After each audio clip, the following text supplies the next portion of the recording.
friends. It's almost midnight, and you've found your way to the PikeCast.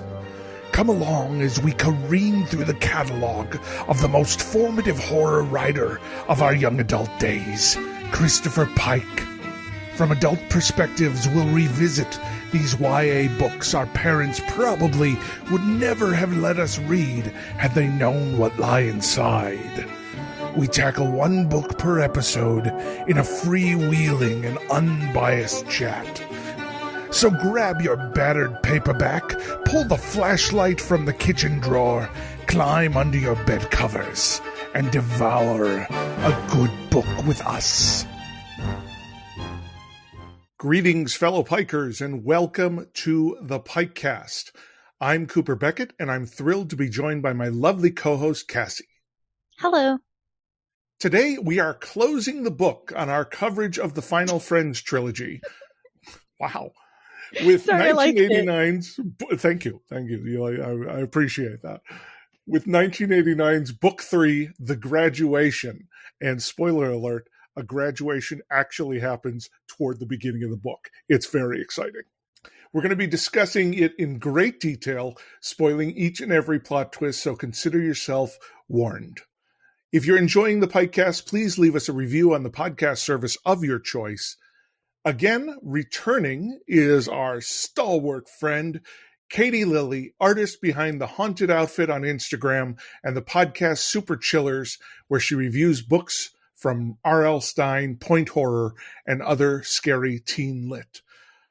What do you say, Katie? One more time around? Hey, Cooper. Hey, Cassie. I'm so ready to graduate with you. Yay! Okay, well, let's dive right in here, starting with Magic Fire, where we discuss the artwork and read the back of the book. Cassie, would you read the back of the book?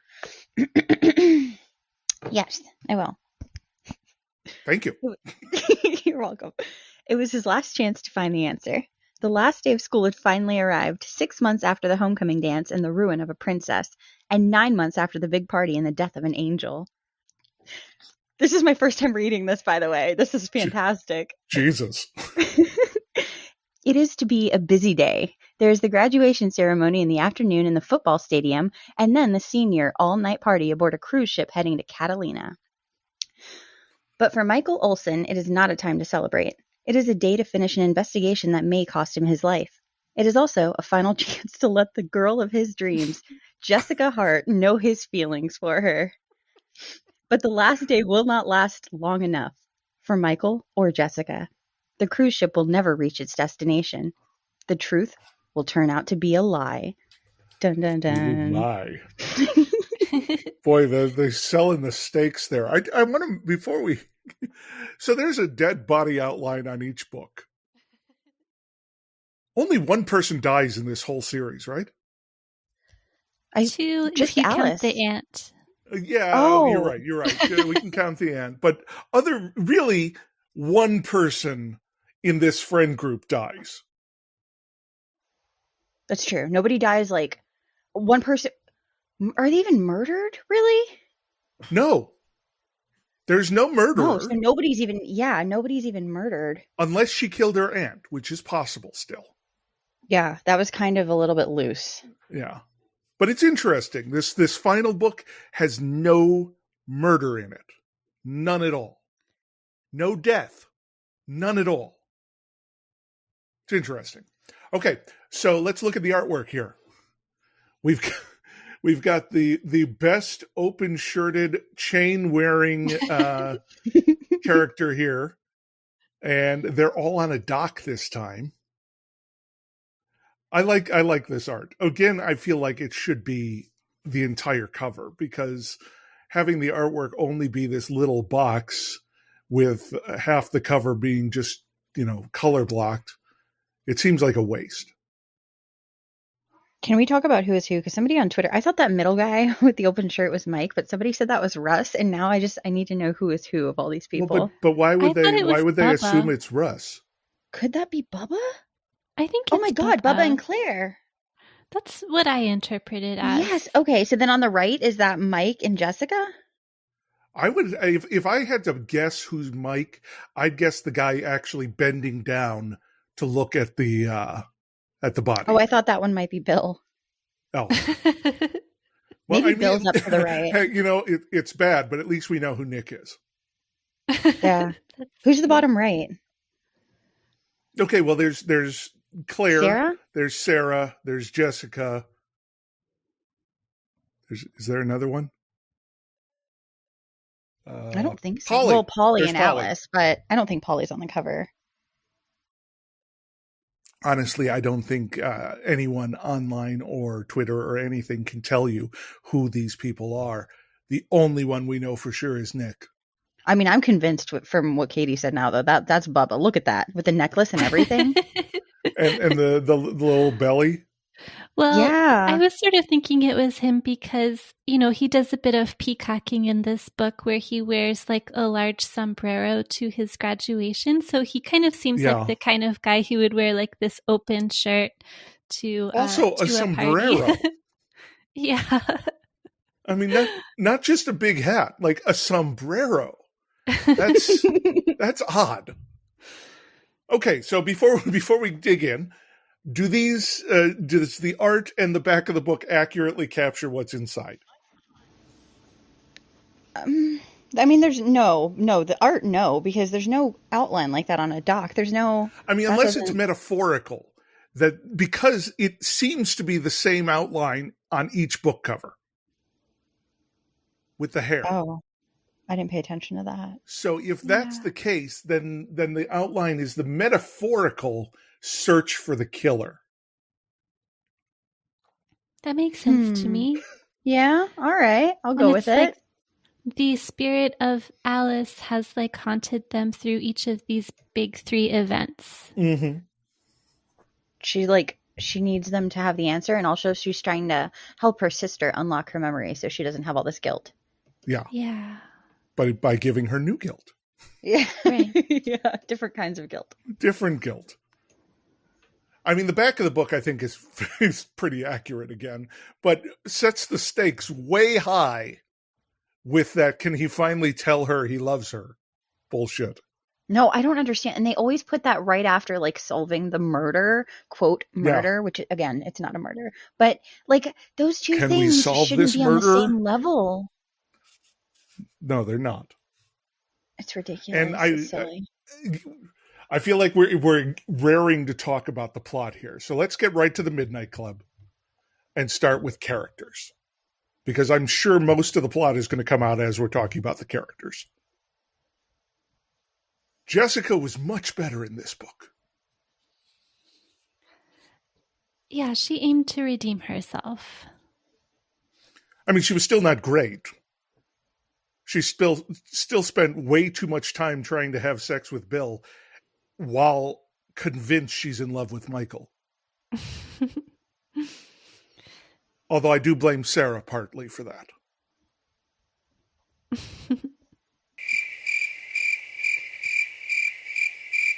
Anything, ladies? No, I agree that. No, I just agree. I still don't like Jessica. I'm sorry. I just do not like her as a character. She's my least favorite of, like, pretty much any Pike girl that I can think of in recent memory. She reminds me of one of the girls from Last Act, and I don't remember which because that's how I feel about them. Mm-hmm. Well, Jessica is now wearing her glasses wherever she goes. Like a responsible glasses needing person. Her clothes were seductive now, as was her body. She had on a short green skirt and a thin yellow blouse. Her legs were every bit as tan as Claire's. He had dreamed about them the last few months, along with the rest of her body. Why that voice for the quote? You don't like that? I mean, it felt appropriate. Oh my god. I mean, I guess for how creepy the quote was, yeah. It was intentionally creepy. So, believe it or not, after Jessica's terrible performance over the last year, she's not going to Stanford. Yeah, that's not too much of a surprise. But we get a huge slam on junior colleges here. It would be like going to summer camp after expecting to climb Mount Everest. Rude. I think she's still got a little bit more growing up to do. She needs a little bit more time to bake in the oven. Yeah, I think that's before she goes a out nice into the way. real world. Katie's like, she just has some growing to do, and I'm just like, I hate her. She sucks. I mean, let's be honest. Katie is the most generous of all of us. She's very sweet. Yes. Yeah, yes. This is so like this. Okay. Jessica's relationship with Bill and Sarah's relationship with Russ are both incredibly stupid and frustrating. Yeah. I mean, Bill clearly doesn't like her that way. Like, clearly. Yet Sarah is insisting she try to have sex with him in the weird little playlet about them getting contraceptives. And we're going to talk about that a little bit later. And Russ continues to be the worst. But yeah, it's... Okay, and what kind of fucking yearbook gets these pictures throughout the course of the year and still lets her take more pictures? I thought that was a really funny touch to the book where, so in the previous two books, like she obviously needed glasses, but she was too vain to wear her glasses. So she was responsible for taking all these yearbook photos, and they all turned out really terribly. But they still decided to print them. Yeah, I don't get that either. They were just like, well, I mean, I don't know what you want us to do. It's too late now. I mean, it'd be better to have no pictures than to have completely out of focus pictures. They disagreed. I guess. Yeah. So we have a little bit about her relationship with Bill. He wasn't a real boyfriend. They'd only been out 3 times. She didn't love him, and she seriously doubted he loved her. She was beginning to doubt there really was such a thing as love. There's some angst for you. Sex, yeah, she was as horny as anybody else. But it didn't seem like they had that much chemistry, so I don't know why they she thought no that this chemistry. would be the greatest person to like experience that with. I mean, I suppose like we got to remember though that Bill and Claire are being held up as the jock and cheerleader esteem couple. You know, they're the apex couple of the school. So if you're going to lose your virginity with a apex jock, I don't know. Honestly, it doesn't make sense to me. But it seems to be the most important thing in the world to Jessica for a while. Except for not being able to tell Michael she loves him. Why do you think she's asked to sing a song? That's a good question. Why? Why is she? Did they establish that somewhere that I missed? No. Like, this is, I mean, as far as I remember, this book is the first time we know about her interested at all in singing or playing the piano. And so it's like there was another book like this where at the graduation, suddenly only the characters involved in the plot were valedictorian and giving speeches and singing songs. And it's just like, but what about the rest of the student body? I mean, surely there's other people who can, like, surely there was someone else who knew how to use a camera that after Jessica's first turning in of basketball pictures, she'd be fired. And I felt it was sort of a weird song to choose too. Let it be? Yeah. It doesn't really scream graduation to me. It doesn't. Weird. At the same maybe like time, a funeral song. I mean, All You Need Is Love is not racist, whether Mr. Bark says so or not. But him wanting back in the USSR, that's really weird. But she did sing a song, not by a Beatle, but by all 4 Beatles. All 4. I mean, I guess it was good that it was like a name brand song and it wasn't just some like made up graduation song. Well, because we've had a lot of weird made up fucking lyrics in these books, and so you're definitely right. It could have been a lot worse. Yeah. I mean, we do have a made up. Here it is. Claire is starring in a video with Killer Kids, the punk group. Oh yeah, I love Killer Kids. Bubba is her agent. Because again, we can't get beyond these main characters. Yeah, why would a high school student be your agent? I mean, why can he do anything? Like, because literally he can do anything. I don't understand. What is it about Bubba that Christopher Pike likes so much? Just look at him on the cover, Coop. He's got it all. He's got it going on. I mean, at least 3 chains. Why is he wearing 3 chains? Because.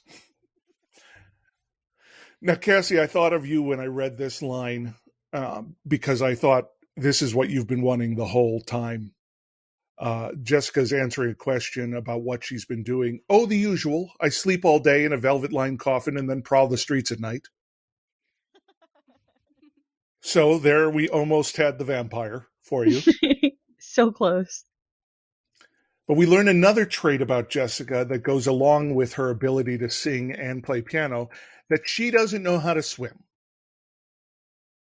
And I am sick of fucking Californians in his books not knowing how to swim.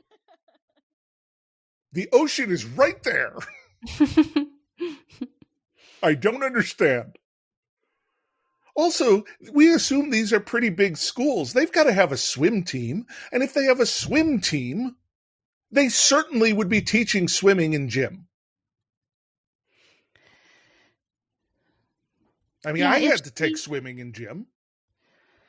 Put on those awful spandex bathing suits. I never did, but I wasn't in California. I was in Florida. No, Florida also has pools everywhere. Yeah. We do. We didn't have them at our school. But you know how to swim, right? I do. I've known since I was like a year old. My mom, here's a fun story in this episode. My mom and my dad, because they thought this is a great idea, they would throw me in the pool halfway to each other while standing far apart. And then I had to swim the rest of the way. And if I looked like I was drowning, obviously one would rescue me. But that's hopefully the baby doesn't drown and she starts to learn to swim. And I learned to swim. I mean, honestly, that is how a lot of people were teaching little kids how to swim. It is, it's literally a sink or swim. Yeah. So, I mean, it's awful, yes, but it was a different time. Yeah, there's a lot of water up my nose. I'll say that. I feel like if she lives in California and never learned how to swim, she's like not really taking advantage of all of the beauty that California has to offer. Well, she also has a pool. Oh. Because it specifically says she has a pool. And they're going to Hawaii. What is she planning on doing? That part was weird to me. Like, why are they going? Honestly, I feel like this is just like a weird prequel to Bury Me Deep. And then suddenly they get into more shenanigans. She's like been through all of this stress. She thinks her name is now Jean instead of Jessica. And she wakes up on the plane and sees Mike's dead corpse there again, like the ghost of Mike.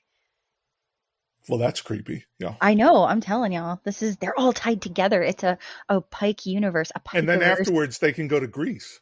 Yes, they will. They'll love it there. They were like, hey, have you guys tried the glass burgers? And everybody else was like, oh, what are those? I'll show you. Let's barbecue. Okay, let's move on to Michael. Again, spending a good portion of his time not willing to tell Jessica how he feels. But did anyone else get really thrown off that he shows up with Claire to pick up his yearbook? Yeah, I was confused by that because they seemed a bit like flirtatious with each other. Well, yeah, they had their arms around each other, and so I'm like reading this, like, when did this happen? What is going on? Yeah, that was weird. But then they make it clear they're not together, so maybe it was just a red herring. He wanted to throw us off. I don't know. Says Michael looked different. It was possible he hadn't cut his hair once since he'd left school. Black as night and now curly, it hung way past his collar, so he may be that guy on the cover. Practically onto his shoulders. He had lost weight, especially in his face. He appeared more handsome than she remembered. Less boy, more serious. Well, he does look very serious there, but no, he's got that little belly. I'm pretty sure that wouldn't.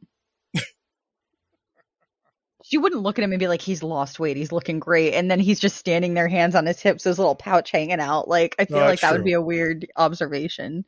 No, but everybody who loses weight looks great in these books. Yeah, that's fair. Like, if you lost weight, you look great. Sometimes, though, they lose too much weight, and that's how you can tell they're either sick or they're crazy. Yeah, that's true. So Michael's been obsessing, is what this is telling us. Mm-hmm. Obsessing. But he hasn't been really, because like he hasn't progressed in his investigation. No, he has saved up literally the entire investigation for the day of graduation. Yeah. He even says that in the book at one point. I know. He's like, today's going to be a really busy day. Like, why did you decide to do all this today? It's so he was weird. out of town, right? He came back specifically Well, he was working at the Jet Propulsion Lab, so I don't know if he was out of town or if he was just working hard. Oh, I just thought they were like, "Oh, you're back," and so I just assumed it was. But they I think that I think you're back is just because he wasn't at school. Oh, okay. But yeah, wouldn't it have been great if all the investigation that Michael does in this book happened in book 2? Yeah, that would be great. I mean, we could have ended on the cliffhanger of him getting beaten in the head by Clark. Yeah, that would have been much better. And it would have made more sense because, like, if you knew where he lived for, like, several weeks or a month or however long, why wouldn't you go at that time? Well, and we did get to see that he like went undercover at the high school. So like there's a huge plot here that may have actually been interesting. That could have been in book 2. I mean, honestly, these 3 books should have been collapsed down to one book half as long. Yeah. Because it may have actually been a good book then. Just a little preview. I liked that part too, how he snuck into the other high school and was like, "Hey guys, I'm definitely a student here. Does anybody know this guy Clark?" Yeah. Well, let's talk about Claire. She, again, doesn't seem to have a lot going on herself because we learn most of the things about her from other people. She's modeling, and she was on the cover of 17. She did, confirmed, have an abortion in the last book. And she and Bubba are getting married. And it makes me so uncomfortable. No, good for them. They're having a Las Vegas time. You know, and it's funny because like when I was in high school writing, I was always thinking about characters getting married at the end of high school. But now that I'm past that, it seems so stupid to me for high schoolers to get married before experiencing any more of life. Especially since she's going into the fashion industry. She's going to be meeting a lot of glamorous people. A lot of better people, let's say.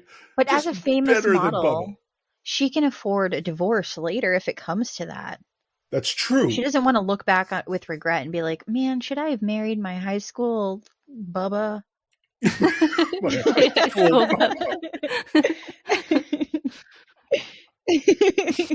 She's got to play it out. She's dedicated to the cause, so she's got to see it through. No, you're right. You're right. Plus, they have been through like a decent amount together by this point, and as teenagers, like that's some formative stuff. I feel like I think it makes sense for them to be like, yeah, let's go to Vegas, let's do this shit. But in a couple of years, I also think it's very likely that they're like, what are we doing? When we also find out that Bubba and Claire's first time was the night of the party. When Bubba's getting questioned about that, it's so funny because he's so evasive, but in such a silly, dumb way. Yeah.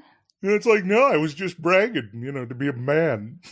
They're like, why can't you hear? He's like, I don't know. We were just hanging out. And he's like, okay, but what were you doing? He's like, I don't know. I couldn't hear anything. She was moaning in my ear. He's like, okay, so you were having sex. No, we were just hanging out. I don't know what you're talking about here.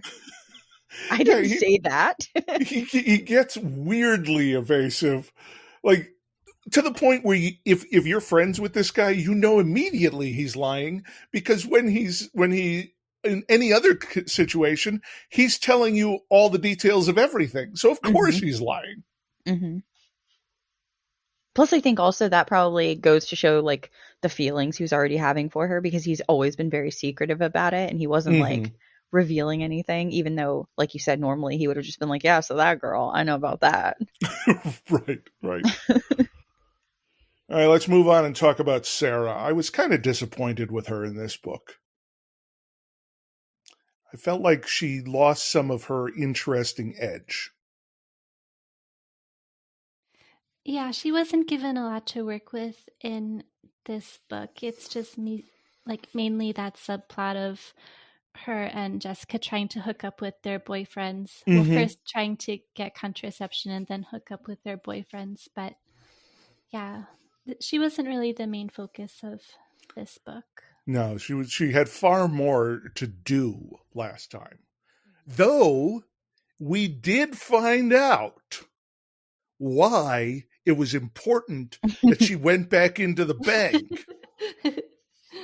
Finally. Because Polly Clark, and we'll get to that soon because I'm going to do some patting on my back, stole her money while she was in the bank. Can you believe it? I know. I just imagine you, Katie, you were just sitting there while we were like, why would they put something so stupid and inconsequential in the book? And you're just the whole time like,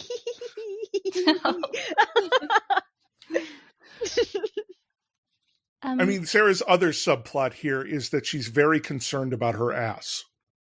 Yeah. It's weird.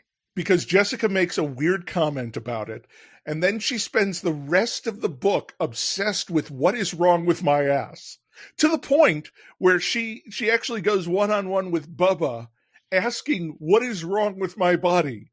What is wrong with my ass? And he's like, well, I'd have to see you naked before I'd be willing to express an opinion in that area. Ugh. Because he's Bubba. But still, it felt like a bit of a waste of her character. Yeah, because she was so confident in the past two books. It didn't seem like she cared that much about like what this guy or any guy like really thought about her.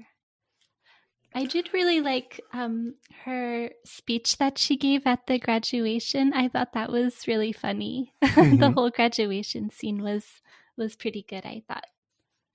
I was waiting that whole time for, is this going to be one of those moments where someone just unloads at graduation? Like, would Michael get up there and just endlessly talk about the crime? In kind of one of those, like, it was one of those moments where it's like, okay, but what else is going to happen here? Like graduation. I thought there was going to be an explosion. What else? For a book called The Graduation, not much happens at graduation. Her weird preoccupation with her butt, like it is really weird, but I think it makes sense for her because, like you were saying, like she's very confident throughout the other two books, and she doesn't really have any reason not to be. And then finally, when like Bubba stops flirting with her, and then like Russ, because he makes it clear too this whole time, he's like, I was getting mixed signals, so I didn't think you liked me, and she's like, right. Back at you, bro. And so they like are, which honestly in like romantic subplots, like the miscommunication thing is so annoying to me. Like I get so frustrated. But that's a separate thing. This time though, when they were clarifying it, I think that makes it make more sense, because she was, from her brain, like she's getting rejected by not only Bubba because now he's with Claire and interested in Claire, but she doesn't know that part, and from Russ, who doesn't want her, who she really likes. So she's just like, and then Jessica's like something about her ass, and she's just like, okay, fuck, nobody wants to fuck me, my own friend doesn't think I'm hot, like what the hell is happening? So I feel like she's a little like, she's lost her shit a little bit in this one, which it's believable, but it's also sad because we liked her being a badass before. And speaking of the person who she's having her miscommunication and cross signals with, Russ continues to be the worst. He's just basic. I just Why do you hate him so much? Why? I feel like he's just like. Why does she like him?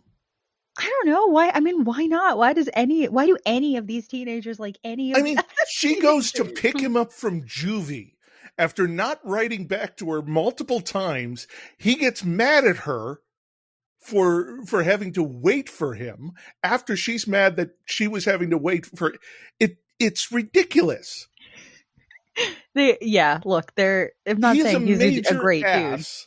Dude. Bubba's an ass a lot of the time too. Well, I don't like him you're either. You're not ladylike enough for me. No, I totally don't like Bubba.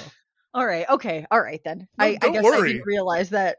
I felt like you were saying Russ is the most hated of all of the dudes, and I was like, wait a minute, but why? No, Russ isn't the worst character in this book. Okay. He's just the worst, that way. Fair. He just sucks. Yeah, that's fair. I don't know why she likes him either. I do think, like, sometimes when they are getting along, I think it's nice. And it's like, oh, okay, like, they like this sort of, like, back and forth and, like, annoying each other thing, which, good for them, I guess. But well, even then, she asks about her body, and he says, it's all right. Your body's all right. And she says, it's not great. And he says, no. Yeah, that's fair. It's like, come on. You know she's having problems with this. You know that. But I think, too, he's joking, and she realizes he's joking. And I think when he answers that way, because they kind of laugh, like, I think she's just like, okay, what I'm doing is ridiculous right now. Like, I think because after that, they kind of, like, kiss or something, don't they? Like, they kiss and, like, walk away together. And, like, she's just like, okay, like, you're right. Like, this is ridiculous. Like, I feel like that was, like, kind of what she needed in that moment, because she was just, like, freaking out and obsessing. And he's just like, do you hear yourself? Like, nah, you're basic, you're whatever. She's just like, oh fuck, okay, like I'm being stupid. Like, I don't know, that part I was just like, okay, fair. Good point. Let's move on and talk about Nick. Nick almost does not have a character in this book. Which literally all he does is be awesome at everything and everyone likes him. That's it. It might be better than the alternative Pike-wise, though, from what we've gotten, where they give him too much detail that shouldn't be. Very true. Very true. He does get a line. Did you know, Mike, when I was growing up in the barrio, I never saw the ocean once? Like, he literally says, when I was growing up in the barrio. But next fall, he's going to UCLA on a full athletic scholarship. And he's got a car that he bought from The Rock that this book is desperately trying to rehabilitate from his first scene in the first book. It really is, yeah. It's doing an okay job of, like... Oh, yeah. But you know what? If he wasn't that bad in the first book, you wouldn't have to rehabilitate him this much. Yeah, and there's also that part where we don't know if he's even alive in this book. Yeah, exactly, right. Good Lord. I was happy that Nick got a happy ending, because, like, he kind of was the most likable. Don't they all get a happy ending? Well, Isn't it just a mega happy epilogue?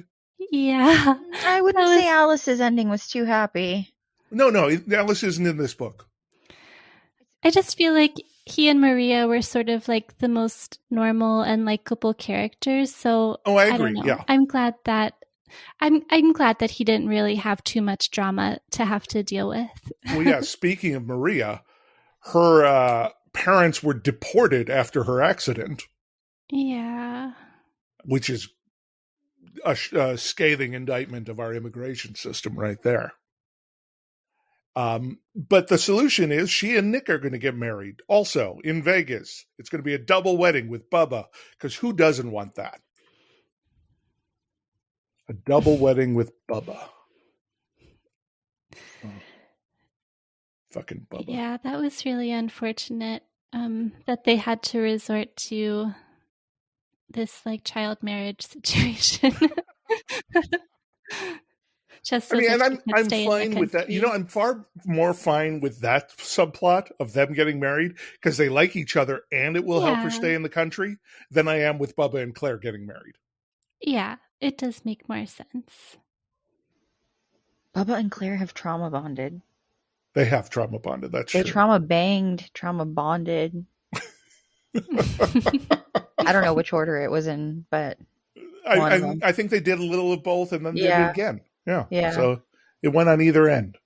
The next step from trauma banging and trauma bonding is marriage in Vegas. That's not to say, just to be clear to any listeners, that's not to say every marriage in Vegas is from trauma bonding or trauma. I'm not even saying anything about that. I'm saying for them specifically, that was their trajectory. I won't criticize everybody who got married after high school or married their high school sweetheart. I will just say you are the exception. Yeah, that's good. I think that's fair. That's it. Yeah. So yeah, now part of the Rock's rehabilitation campaign here is he joins the Keep America Clean Society and then is just collecting garbage in cans. He tells them to stay sober on the event. Like he becomes like a camp counselor. Yeah. It's so strange because like he was very likable in this book. And it's like, why did he have this horrible beginning to his story? Like, I mean, he could have had a problem with Nick for literally any reason. Yeah. But when he calls him boy in their first encounter, that is a race problem, period. And you can't redeem that. Exactly. Or it could have been some other bully, like some other unnamed bully that like Nick was experiencing. Like, why did it have to be this character that all of a sudden we're supposed to be like, oh yeah, I guess he's okay. I mean, honestly, I wonder about a lot of things here. So this feels to me, after having completed the third book, like Pike wrote each book independently without knowing exactly where it was going. Because if he did know where it was going, the Rock's character would be different. Yeah, I could see that. He had to have known because the checkbook. Well, he the bank, Cooper, the bank. I mean, pivotal. He may have known some of it.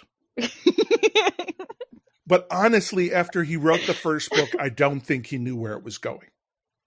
I feel like maybe he knew Polly was going to be, because there were hints in the first book that she was like losing her shit and hints to like the doctors and stuff like that. So I think he knew Polly was like, I think he knew how Alice died, but I think he didn't know how he was going to get there and also provide enough red herrings for this to be longer. And I think for some reason he needed this to be a trilogy.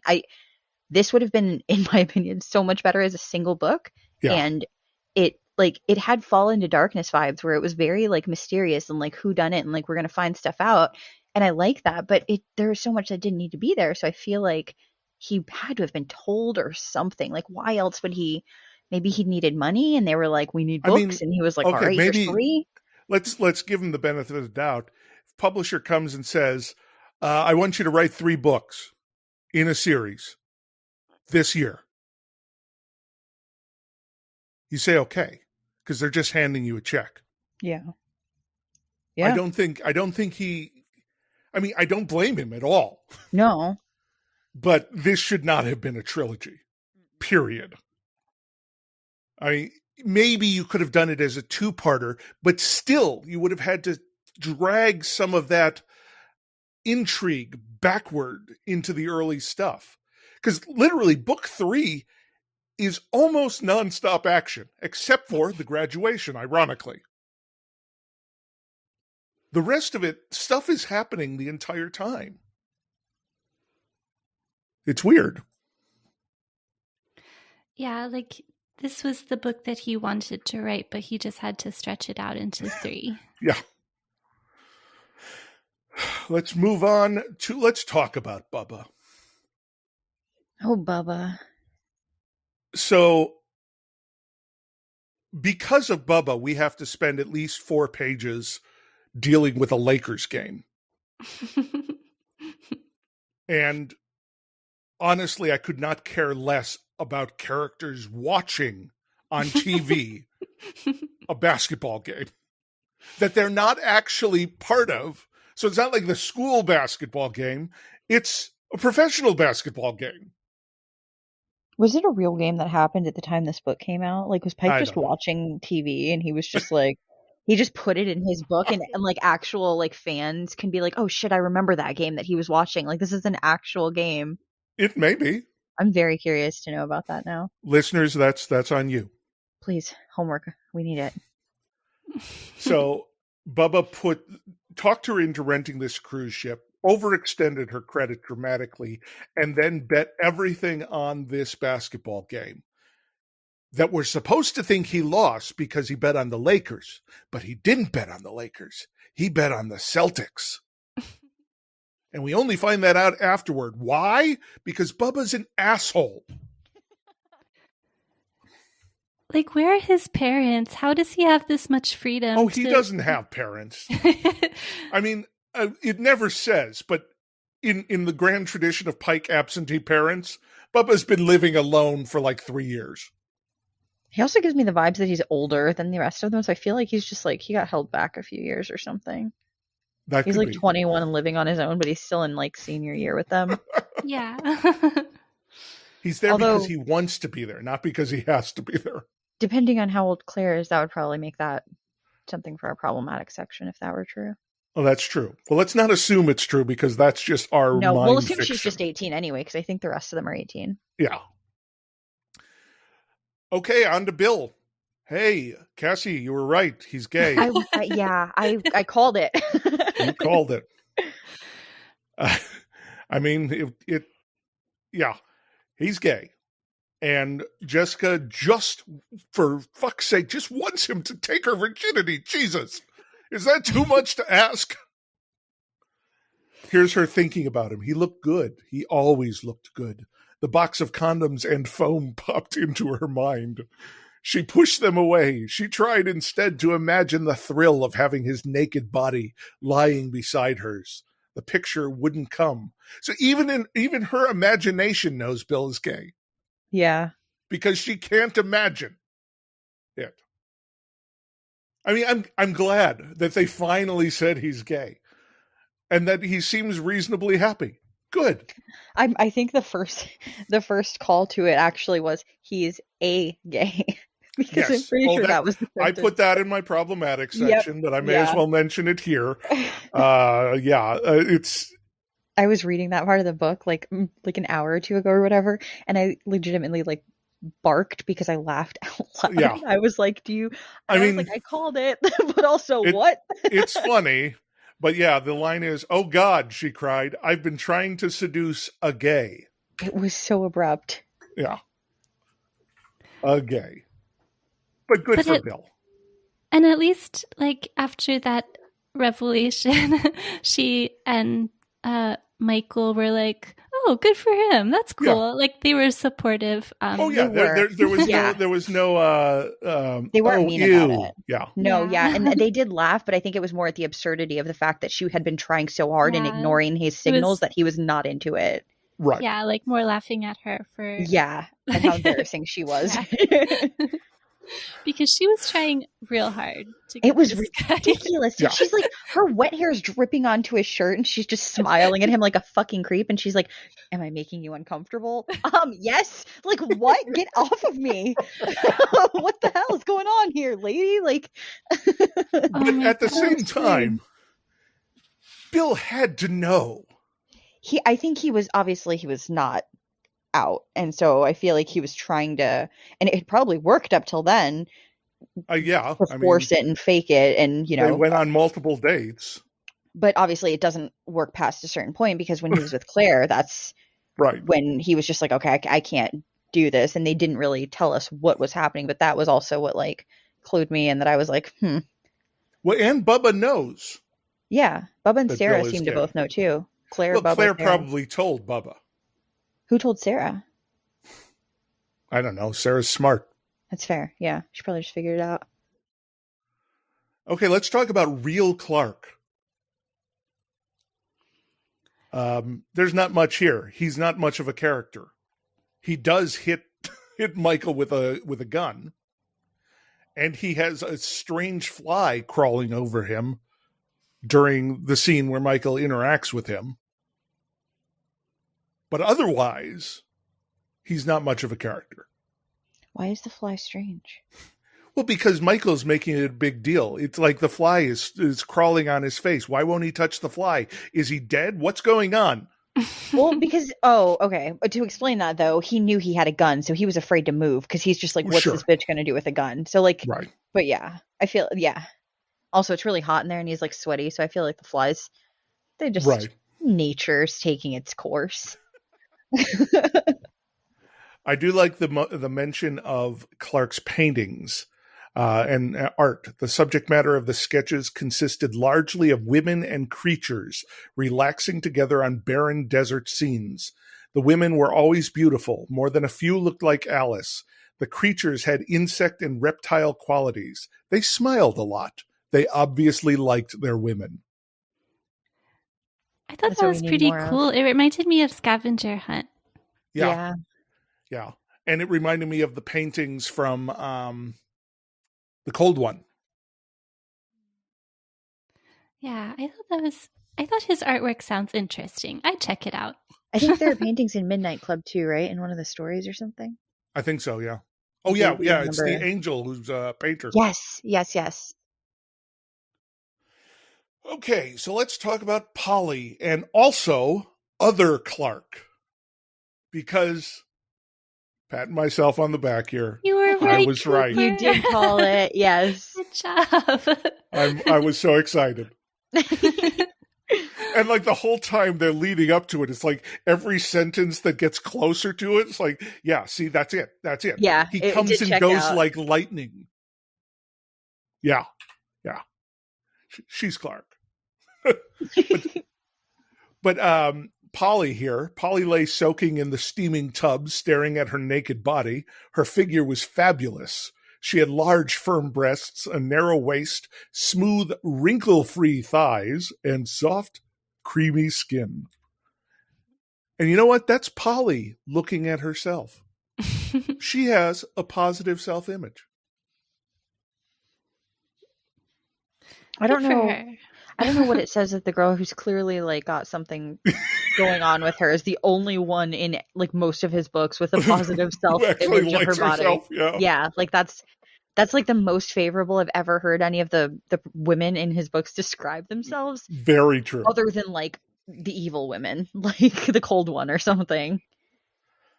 I do really like that Polly mentions how much she's giving blood at the to the hospital because she wants to relieve the pressure inside her. And sometimes she honestly felt the only way to let it all out would be to take a gun and put a hole in her skull the way Alice had. It's really creepy and visceral, and I like it a lot. I thought that was so interesting because they do mention that in the first book that she gives blood all the time, and you're like, oh, that means nothing. But now it actually does mean something. She has these terrible like headaches, her head's under so much pressure, and like that's how she thinks she can like cure herself, is this like modern leeching process. Okay, shall we talk about an obnoxious character, Carl Barber? Cats. Oh, I was going to say who? So first he gets upset that nobody is hugging and kissing him in the graduation crowd because he actually graduated.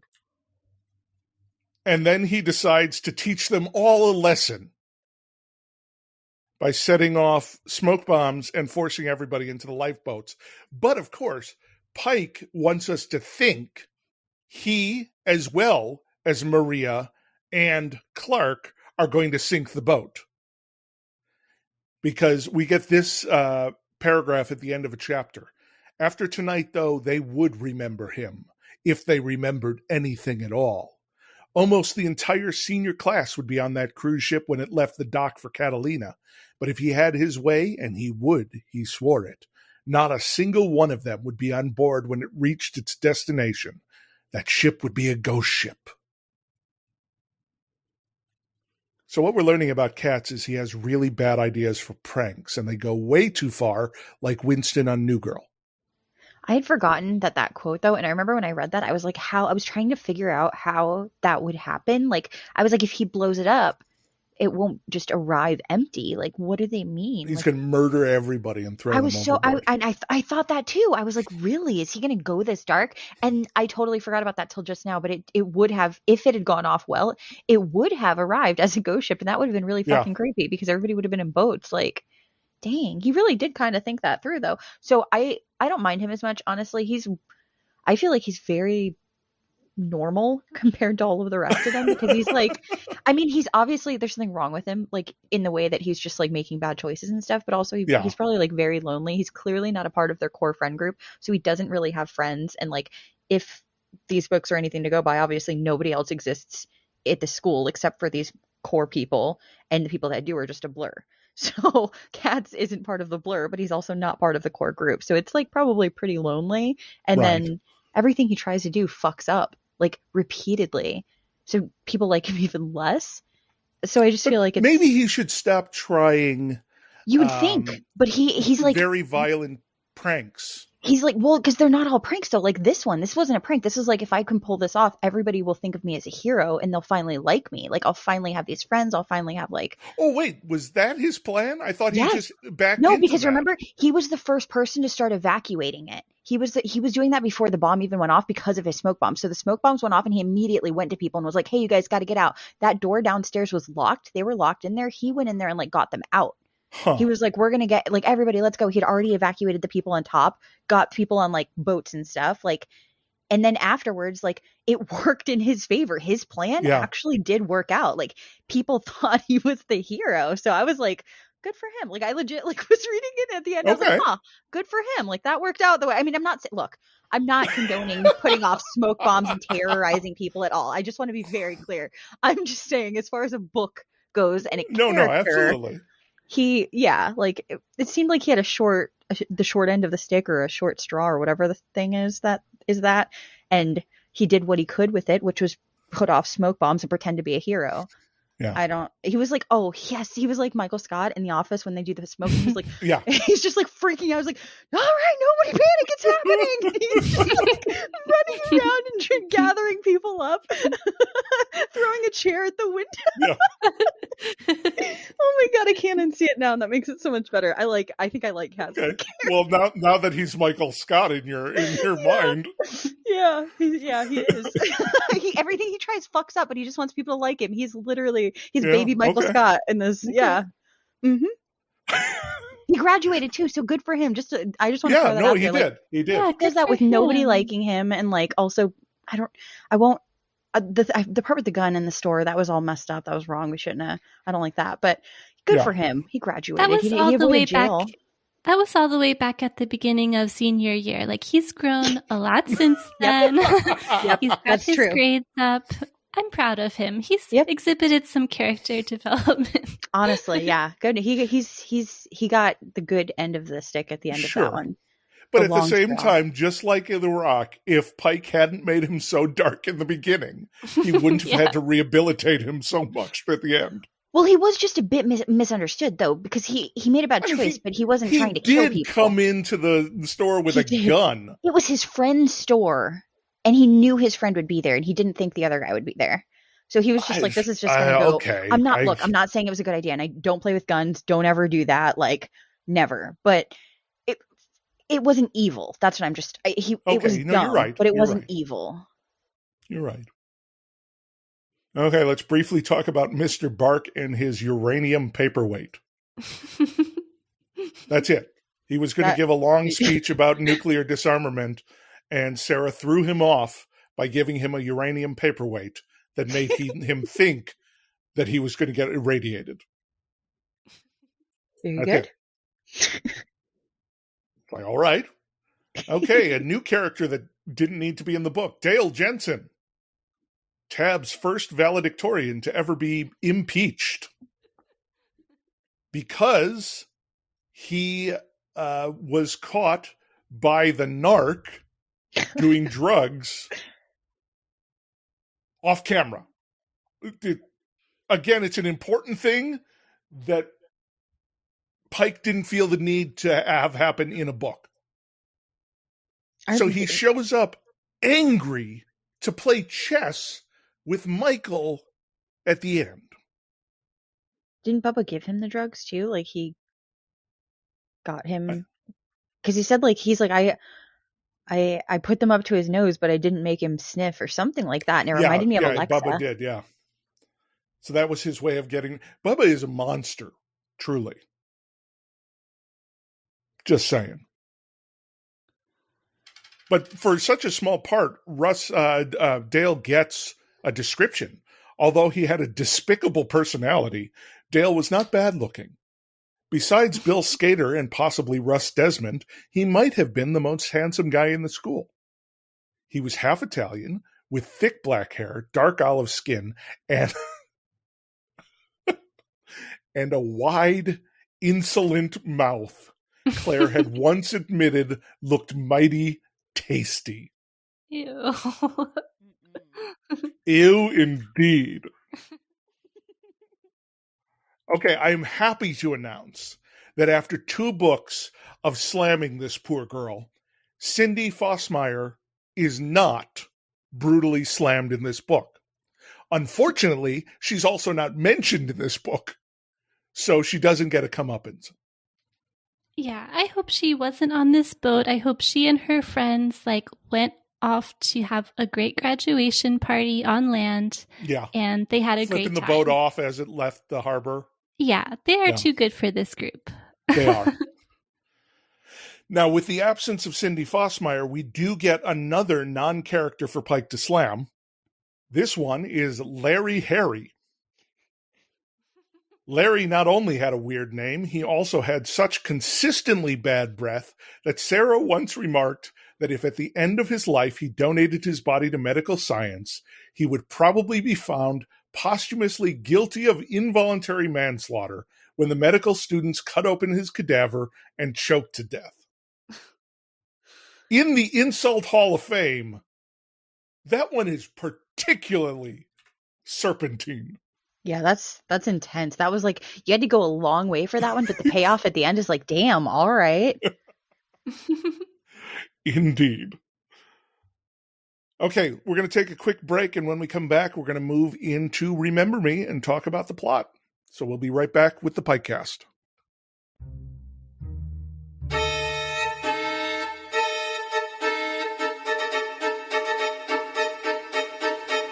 Wow, friends. Where else can you get this kind of programming than the PikeCast? Nowhere, that's where.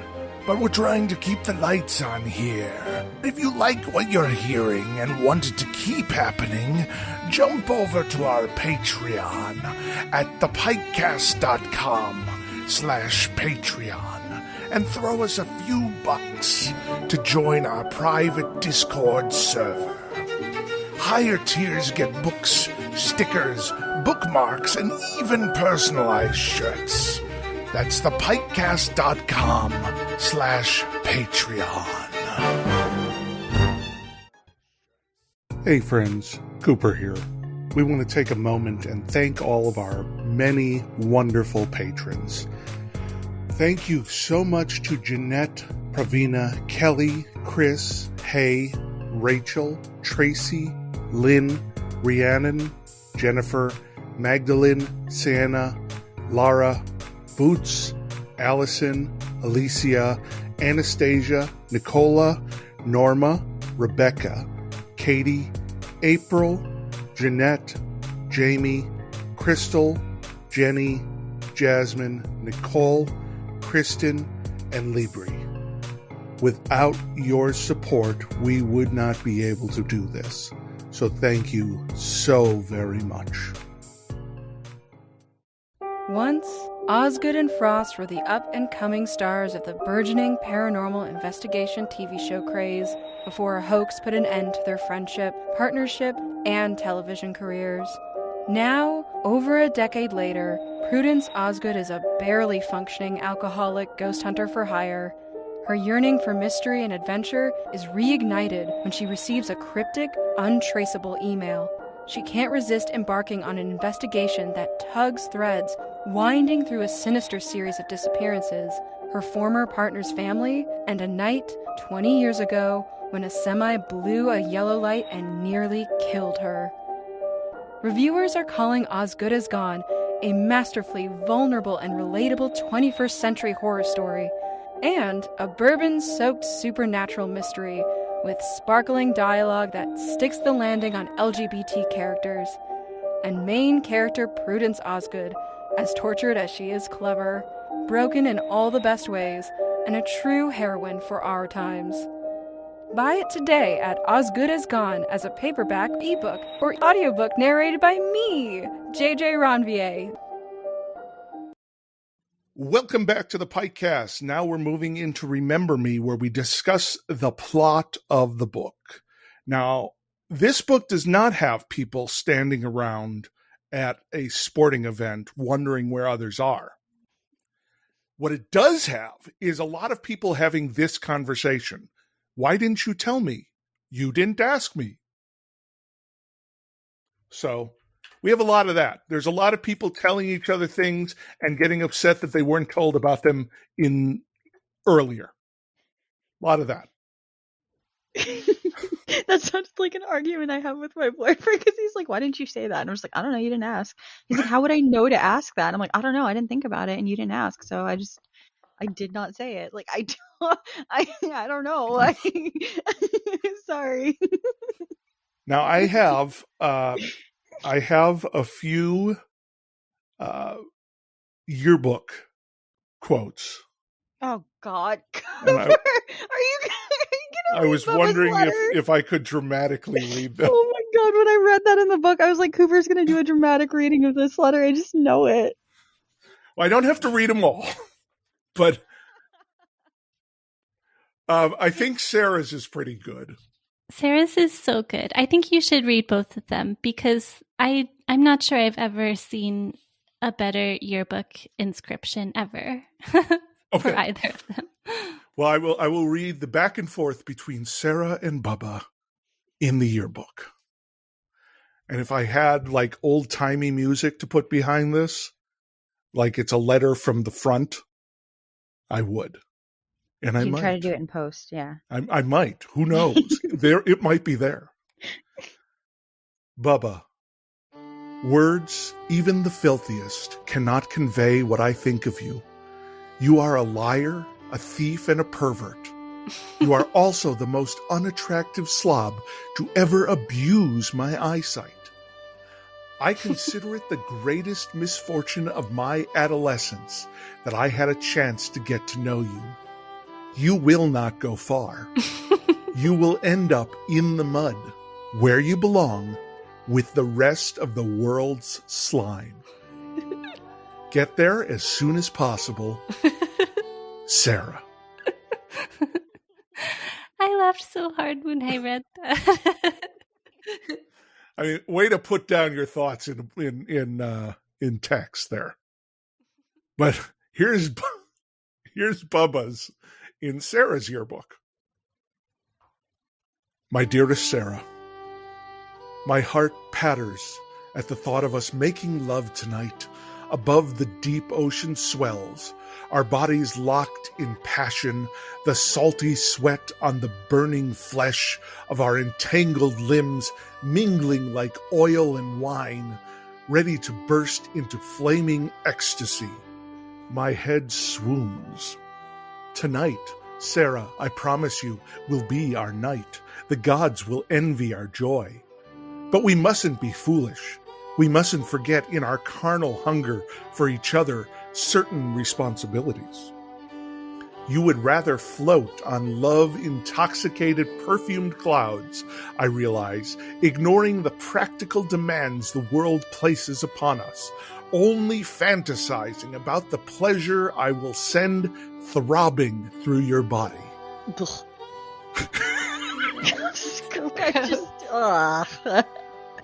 Yet we have to be careful. We can have our cake and eat it too, but only if we don't let the ice cream melt. That feels like something that would be in a dream on Twin Peaks. It's like a clue for something, not actually meant to be literal. But then he follows it with, we have to get some condoms. As you have probably guessed, anything that will heighten our delight is fine with me. I prefer the natural to the artificial, the tight to the loose, blue to red. Keep this in mind when you visit the pharmacy, Sarah, and you will be thanked 1,000 times over when the time comes. Love you always, in so many different positions. Bubba. P.S. Or if you'd like, I can pick up something on the way to the boat. Gross. Gross indeed. That's so gross. Your mom's going to be reading this yearbook. Well, she did immediately slap a piece of cardboard over it, claiming it was a defect. So, yeah. Why do you think he focused so much on contraception in this series? I know, right? It was so strange to me. I wonder, maybe it's because it's aimed at teens and he didn't want to leave that out or something, but he didn't need to include all of this detail. The sheer volume of discussions of contraceptives in this series is staggering. Because in book 2, we have Polly having no idea what contraceptives do and going to the family clinic for them. In this book, we have 2 other girls who seem to have no idea which contraceptives they should use, going to the pharmacy to pick them up, and then discussing them endlessly. There was so much detail about these contraceptive options. It was driving me crazy. It's so weird. They go to the pharmacist. We'll have to ask the pharmacist for a recommendation. There are condoms, foam, and sponges. And then we get the great line, guys aren't supposed to like to wear condoms. It's like this is an after-school special here. Yeah. We do have this little, I feel like this is a gay thing. You think Russ caught something at juvenile hall? The place is full of guys. That's worse. I think that's meant to be yeah, that's probably, unfortunately. But we do get Sarah picking up a package of balloons and Jessica saying those won't fit. Then Jessica takes the clerk over to look at a horse toy, and the clerk says it looks like the Trojan horse, and Jessica thinks he's talking about Trojan condoms.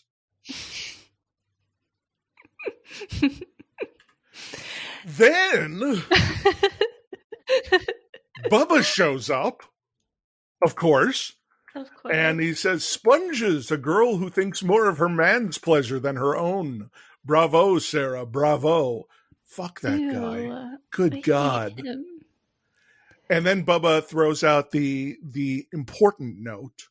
Give my regards to Bill, Jesse, but if I were you, I'd keep Sarah's receipt. See, because she's going to have to return the contraceptives that she doesn't use with Bill because Bill's gay. Yeah. Yeah. Anyway.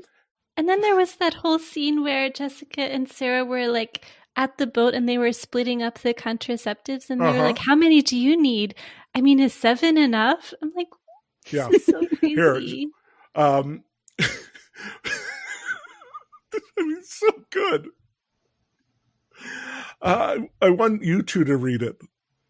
Another thing, don't throw away the boxes. I want to read the directions. The stuff is pretty self-explanatory, don't you think? I don't know. I've never seen it before. Have you? No. Jessica picked up the roll of condom packets. Let's look at one. Sarah stopped her. No, we shouldn't waste any. We won't waste it opening the corner and peeking inside. Yeah, we will. Then it'll be contaminated. So what? We can just throw it out. What do we have here? A dozen? That's 6 each. Jessica said. Is that a lot? How many times do people usually have sex when they have sex? Jessica laughed. What a stupid question. Then she thought a moment. I'm not sure. Yeah. This is such a bizarre conversation. Why is this in the book? And then it happens again later. Once again, Jessica and Sarah were in Jessica's cabin trying to decide about the contraceptives. And this time, Sarah reads the ingredients of the foam. Nonoxynol 9, which they have stopped putting in stuff. It was spermicide. Potassium hydroxide, benzoic acid. Does that sound like something you want inside your body? But and Jessica says it sounds like it'll work. And then Sarah says, you take it then. If you explode, don't blame me. Boy, would she have felt bad if Jessica actually exploded that night. It's kind of interesting, like, what kind of sex ed did they have at this school? Because all the students seem aware that you should be using contraception, but they have no idea what any method is, who uses it, what to do with it. It's like they're given barely any information at all. I mean, in fairness, sex ed has never been well taught most places. This was the late 80s, so schools were still trying not to teach sex ed because then they'd have to talk about AIDS and homosexuality. Yeah. But at the same time, you're right. Someone is telling them to use contraception, not just abstinence, but then they're not willing to follow that up with, and here is what contraception you should be using.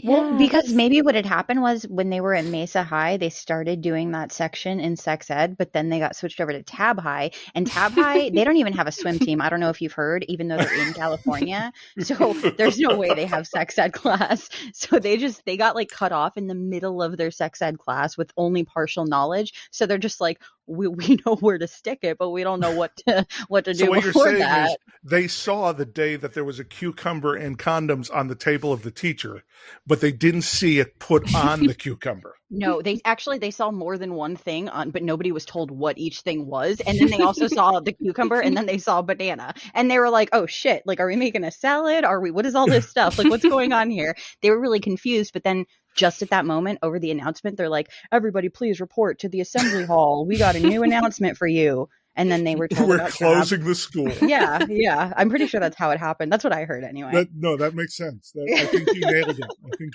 it. Yeah, it's the only thing that makes sense.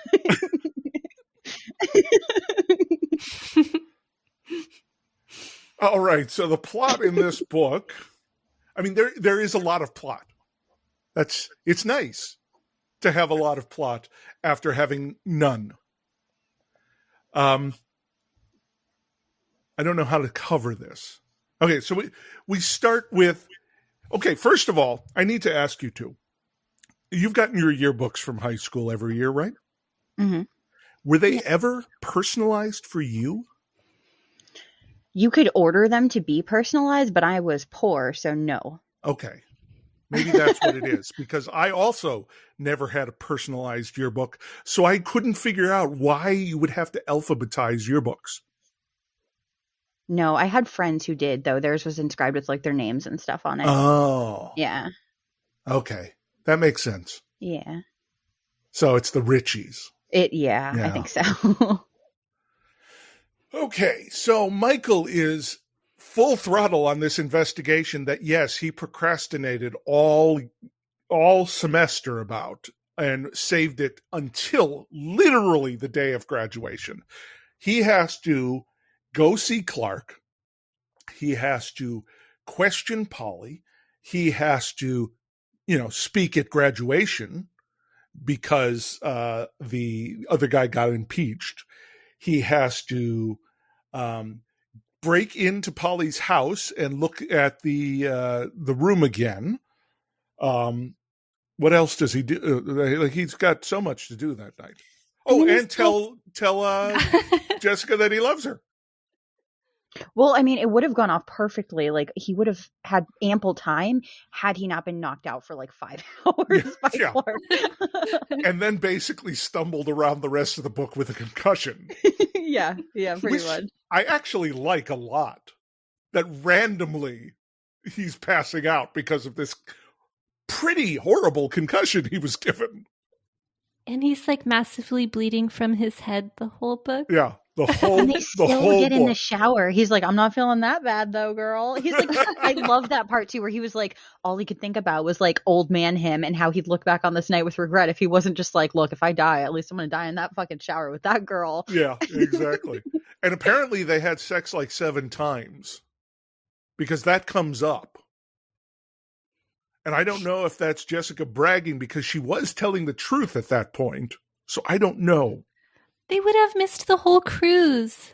And how really, uncomfortable. honestly, shower sex is terrible. I don't know also, why people. Wasn't it her like first time too? And he wasn't like super experienced, if at all. Like, and they're in the shower. Like in the shower. That's awkward. That's uncomfortable. It's uncoordinated. Like there's and no I practice. Imagine a shower on a cruise ship. Right, it's going to be tiny. Cramped. Yes. But of course, Polly did have a big bathtub, so I don't know. Oh, that's true too. She was able to just kind of like sprawl out. Yeah, it's weird. Okay, so we find out that Polly thinks it was raining the night her aunt died, but it wasn't. That's important. Is it? Was it not? It is. Wait, why? It was not raining because that means Polly was imagining things, which again reinforced my idea that Clark may be imaginary. I'm sorry. I'm gonna ride that. I got that. Not since I picked out that Tyler Durden was imaginary have I been so proud of my no, she's imaginary thing. I don't know how people picked out that he was imaginary because they had a whole other character playing him, and when I saw them on TV, I was like, they're definitely 2 separate people. Like, they're people. Like, I don't remember how I picked it out. I just know halfway through the movie, no, I said... Just to be clear, I wasn't doubting you. I'm just like, I'm impressed because I've heard other people say that. Like, not a lot, but other people have been like, yeah, no, like, I figured that out. And I'm just like, how the fuck I was stunned? I did not know Norman Bates was his mother. So... You win some, you lose some, Cooper. Yeah, I know. You won this one. I won this one, yes. Have you watched Yellow Jackets? I have. Yes. There's a character named Adam, and for most of the season, I was convinced he was also imaginary. And then there was like one interaction that he had with another person, and I was like, oh man. Right, yeah. He is real. The book does still try to pull some supernatural stuff in here. And it's about Jessica's guilt. She had not killed Alice. She had not crippled Maria. She had not chased Michael from school. But somehow she felt as if she had allowed all those terrible things to happen, as if she should have known ahead of time, as if someone had been trying to warn her of the dangers and she had not been listening. And then it's in italics, someone. Mm. There's a little bit too where Mike thinks that he's being like guided sort of by Alice's spirit. Yeah. It's like, are we supposed to believe that, or are we supposed to just let them think that? I don't know. I don't know. But we do have the brilliant plan from Sarah and Jessica to get laid, which, you know, the amount they spend trying to get laid, it's almost like an American Pie movie. But what's wrong with it? We have every reason to be in the shower when they get to our rooms. People are dirty creatures. They're always taking showers. It won't look like a setup. They'll see us naked, we'll squeal, and the rest will be history. Oh my God. This is the horniest book. Like, it is. I think it is probably one of the, if not the horniest book we've read by Pike. And then Here is where Jessica completely destroys Sarah's self-esteem. Forget Russ in the shower. Bubba will do it with you no matter how many clothes you have on and no matter how flabby your ass is. Apparently not, though. Fuck Jessica there. That's her being book 2 bitch. How could a friend say that to another friend? Like, I would never say that to any of my friends, and I mean, That's horrible. Your friends are the most beautiful people in the world. Mm-hmm. I was starting to like her again, and you just remembered. I'm sorry. You I'm sorry. I took that away. That Yeah. line too. Yeah. Pulled the rug out. Because before you even said, you were like, yeah, she made a comment about her butt, and I didn't remember what it was. Yeah, but then, that was the comment. Hearing it, yeah, it's just like, God, basically, you should give up on Russ and go fuck Bubba because he doesn't care about your flabby ass. That's shitty. Oh, I found the other thing Michael has to do. Visit the coroner. Oh, yeah. Oh, yeah. There was that whole scene. Yeah, so he goes to visit the coroner, who tells him that she had some brain damage that was not part of the gunshot, that was consistent with her nose being broken and her nose bone being driven up into her brain. Honestly, it's stunning. Like, the true tragedy of this is that this poor fucking girl who had so much artistic capability and promise fell off of a ladder trying to get cups from her closet, smashed her face so hard that her nose went into her brain and, like, killed her. Like, yeah, it's everything else just aside. Like, that's so sad. It is so sad. And it's also shocking that, like, seeing your sister in that state, like, didn't, like, shock Polly enough. She had to be like, okay, let me shoot my sister in the face at that point. Like, that's going to be better for everyone. Like, how is that? No, hold on. We are led to believe that Polly getting the electrical zap is what creates alternate Clark. So she's in the room fixing the light. Her sister's on the ladder. They're arguing about whether or not Clark can come to the party. Right. The light breaks. She gets zapped. She's arguing, like, yelling probably, like, because she's, like, going a little wild now. Yeah. But she still didn't touch her sister. And so her sister falls. Her sister dies. And because she was zapped, she's just like, my sister's dead. Like, I killed her. Like, I did this. But then she's like. And basically it's Clark saying, hey, I'll clean up for you. Yeah, because partially that, but also I feel like partially it's her being like, well, I didn't do this, Clark did this, so now I have to clean it up and make it look like none of this happened. Yeah, Clark exactly. was because of me, like, because she felt responsible. We do get a moment of that in this book where she's in the bathtub contemplating suicide, it seems, and then Clark throws the hairdryer into the bathtub. Because she threw the hairdryer into the bathtub. She, as Clark, threw the hairdryer into the bathtub. Because the hairdryer is in the bathtub, and she is not dead. So she was not in the bathtub. See? That's the Tyler Durden moment there. Oh my God. And it's actually a very effective thing. But she didn't get shocked in the bathtub then at all? Because I thought she got a little bit shocked and that messed her up a bit more. But would it have just killed her, you're saying? It wouldn't have given her... Oh, yeah. If you throw a hairdryer into the bathtub, you're getting a real electrical shock. Like dead kind? Yeah, or like probably dead kind. So she wasn't in the tub. People do commit suicide by throwing electronics into the tub. Okay. So I didn't even think about that. Like in Bride of Chucky 2, they show you that that's how you die, but a TV, I guess. But I mean, I don't think we should take Bride of Chucky's word. Well, no, that's fair. But I thought that, so what I thought happened was that, like, I knew it was her doing it, or like after they showed that or whatever, but I thought she threw it in while she was in the tub, and I didn't think that it would kill her, because I don't know, I didn't think about that. So I just thought, like, it shocked her, like the electroshock stuff, and so then she went even deeper into her, like, psychosis. Well, my thought on that is she could have easily gotten shocked from the cord as well. So if we wanted to suggest she got shocked, and it does, like, abruptly end at that chapter too, right? Yeah, right. Yeah, okay, I see, I understand. So maybe she's, like, built up an immunity to getting shocked because she's always getting shocked. She's like turning into, like, static shock. Yeah. She's going to start, like, doing superpowers. And she rides the lightning. Book 4 is her getting the electric chair, and it doesn't stop her. It just creates. She just gets stronger from it. Yeah. She absorbs the power and then unleashes it on those around her. Yeah.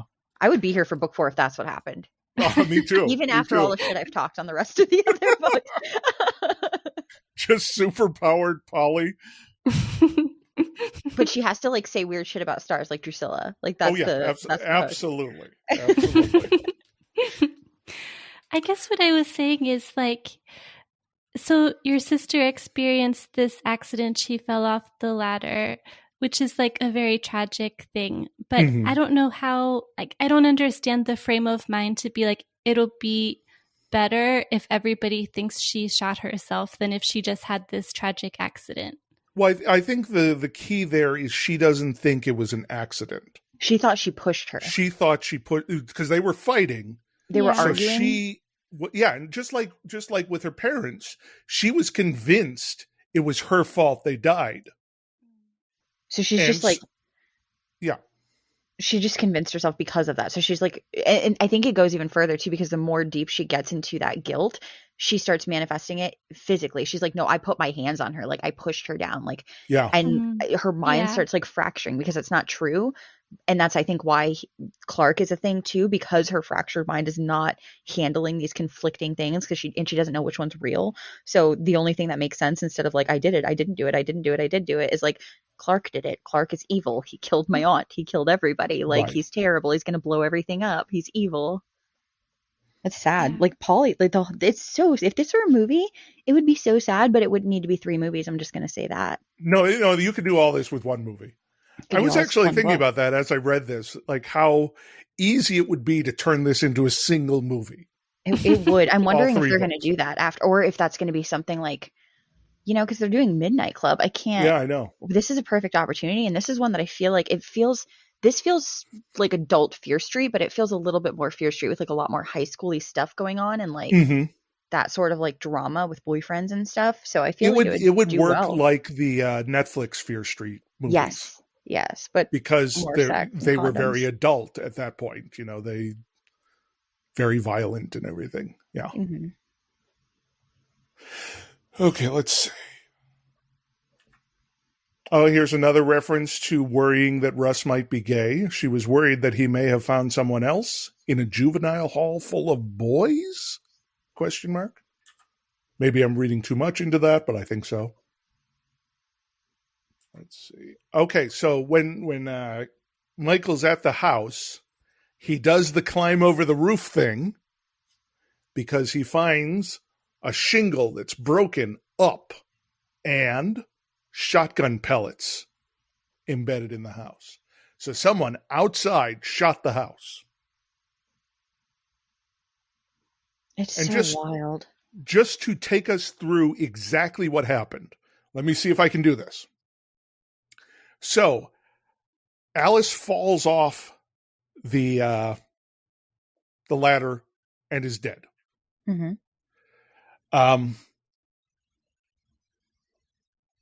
Then Clark/Polly puts the gun in her hand, puts it in her mouth, and shoots her through a pillow, which is weird. Well, she goes downstairs and turns the music up first, and then takes the gun from Katz's car, and then comes back up and shoots her under the pillow to muffle it, I suppose, under the music. Yeah. So then she's dead. Then Nick comes in to use the bathroom. While Polly is going outside to put the chlorine in the pool, she takes a shotgun and shoots the house. Well, first she turns down the music so everybody hears the shotgun go off. But since only the upstairs windows are open, they hear it as upstairs. But the people who are upstairs hear it as downstairs. This is actually a really impressively thought out thing here. It is. It's like when they start revealing it, it makes sense and it's very well constructed.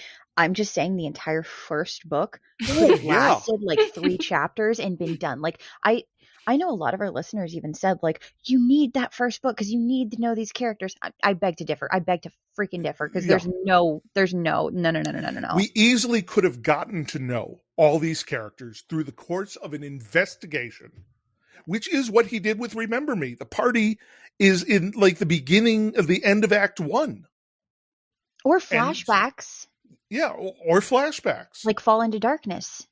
So, I mean, this, and I get I get why people are defending it now. I do. Because if I did sit down with all 3 books and read them one after the other without a multi-week break between them, without analyzing them as individual books, because that forces you to think of them as individual books, then yes, it might have been better. I still would have been bored for the first 2/3. Would you have even picked up book 2 and 3 after that first one, though? Oh, no, I wouldn't have. Me neither. That's what and that's why I'm saying it's so, like, I get what everybody's saying, but I stand by everything I said. That book sucked. And there were little things that we've noticed that I do like that. And so, Katie, you were right too. Like, there were things that I was just like, oh yeah, I remember that, like the bank and stuff like that. But yeah, they could have done that and book 2 as one book if you had to make this multiple books. Like, it just, the character development that goes on does not necessitate an entire separate first book. And this book, like, I shouldn't have to slog through 500 pages of 2 other books for me to finally be like, oh shit, now I see why people like this. Like, what the hell? Nobody has the time or patience for that outside of, like, being younger, which completely makes sense. If I were 13 and I had nothing else to do and I was sitting at home, I'd want to read about teenagers having sex or being horny. Like, that would be my jam. And so I would have liked it. But just, like, as an idea, I'm not impressed, I think, by the whole series. Right. And looking at the Clark investigation in this book that is like a page long, all this would have been interesting because he discovers the picture in the yearbook, but then can't find him at school because he dropped out. He disappeared just after Alice had died. He didn't have a family. He lived alone. The address he had his mail sent to was a laundromat. And then he talks to a friend of his, and Clark was in a bike accident, but emerged without a scratch after flying off the edge of an embankment into a ravine. Clark seems supernatural. And if that's really what Pike wanted us to think, and it seems like that's what he wanted us to think, he should have given us more time with that, because all of this stuff would have been interesting. Mike investigating was easily the most interesting part of the book's trilogy. And so why he didn't think he should give us that throughout the books, it makes no sense to me. And really, like, all of book 2, nothing super consequential happened in any of book 2. There was maybe 2 clues or something that Michael uncovered, but he could have easily just done that in, the beginning of this book or whatever. Yeah.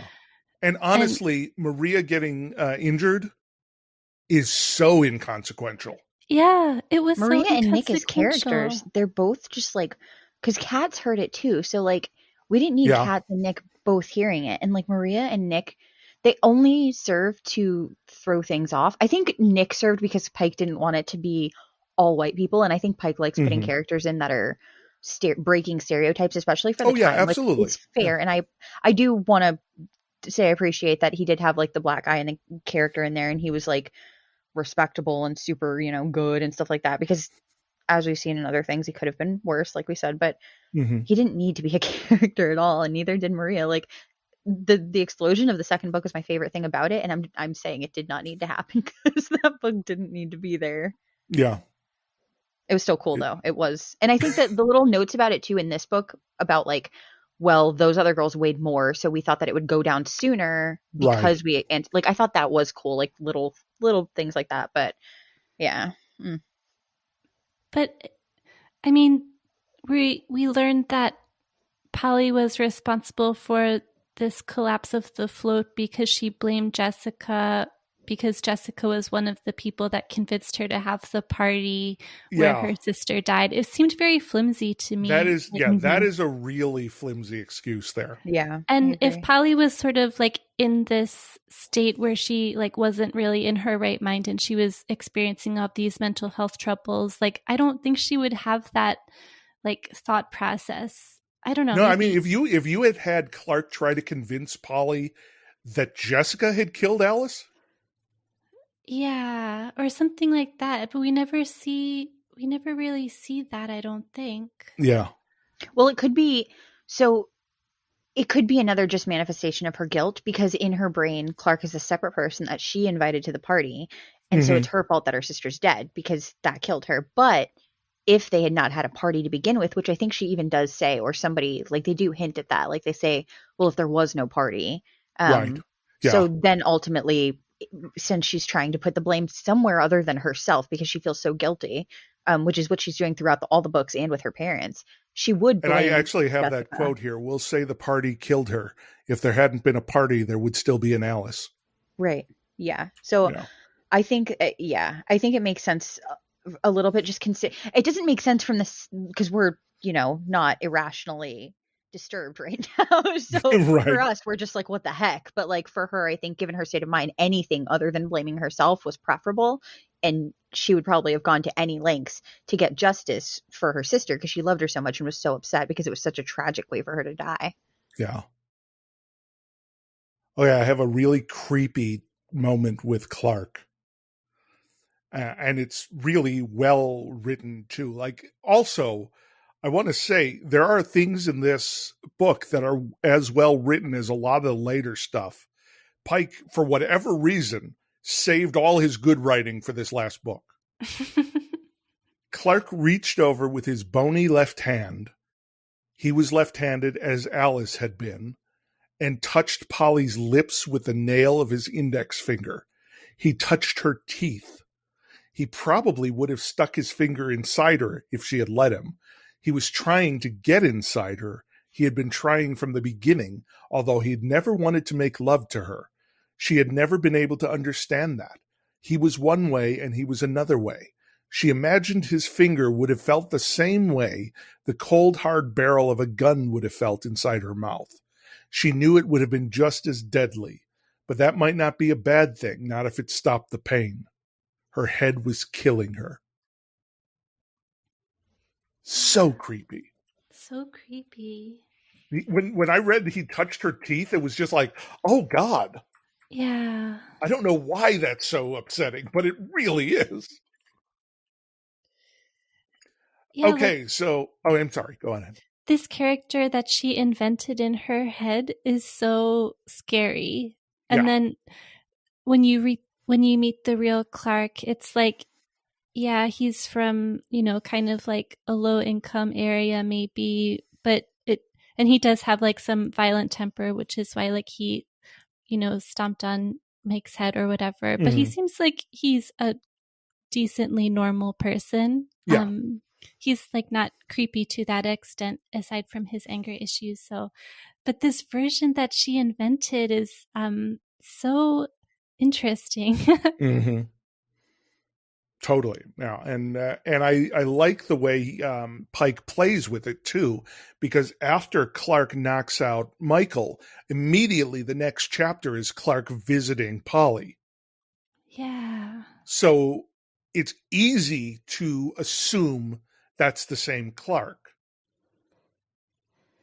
And that's really, really effective there.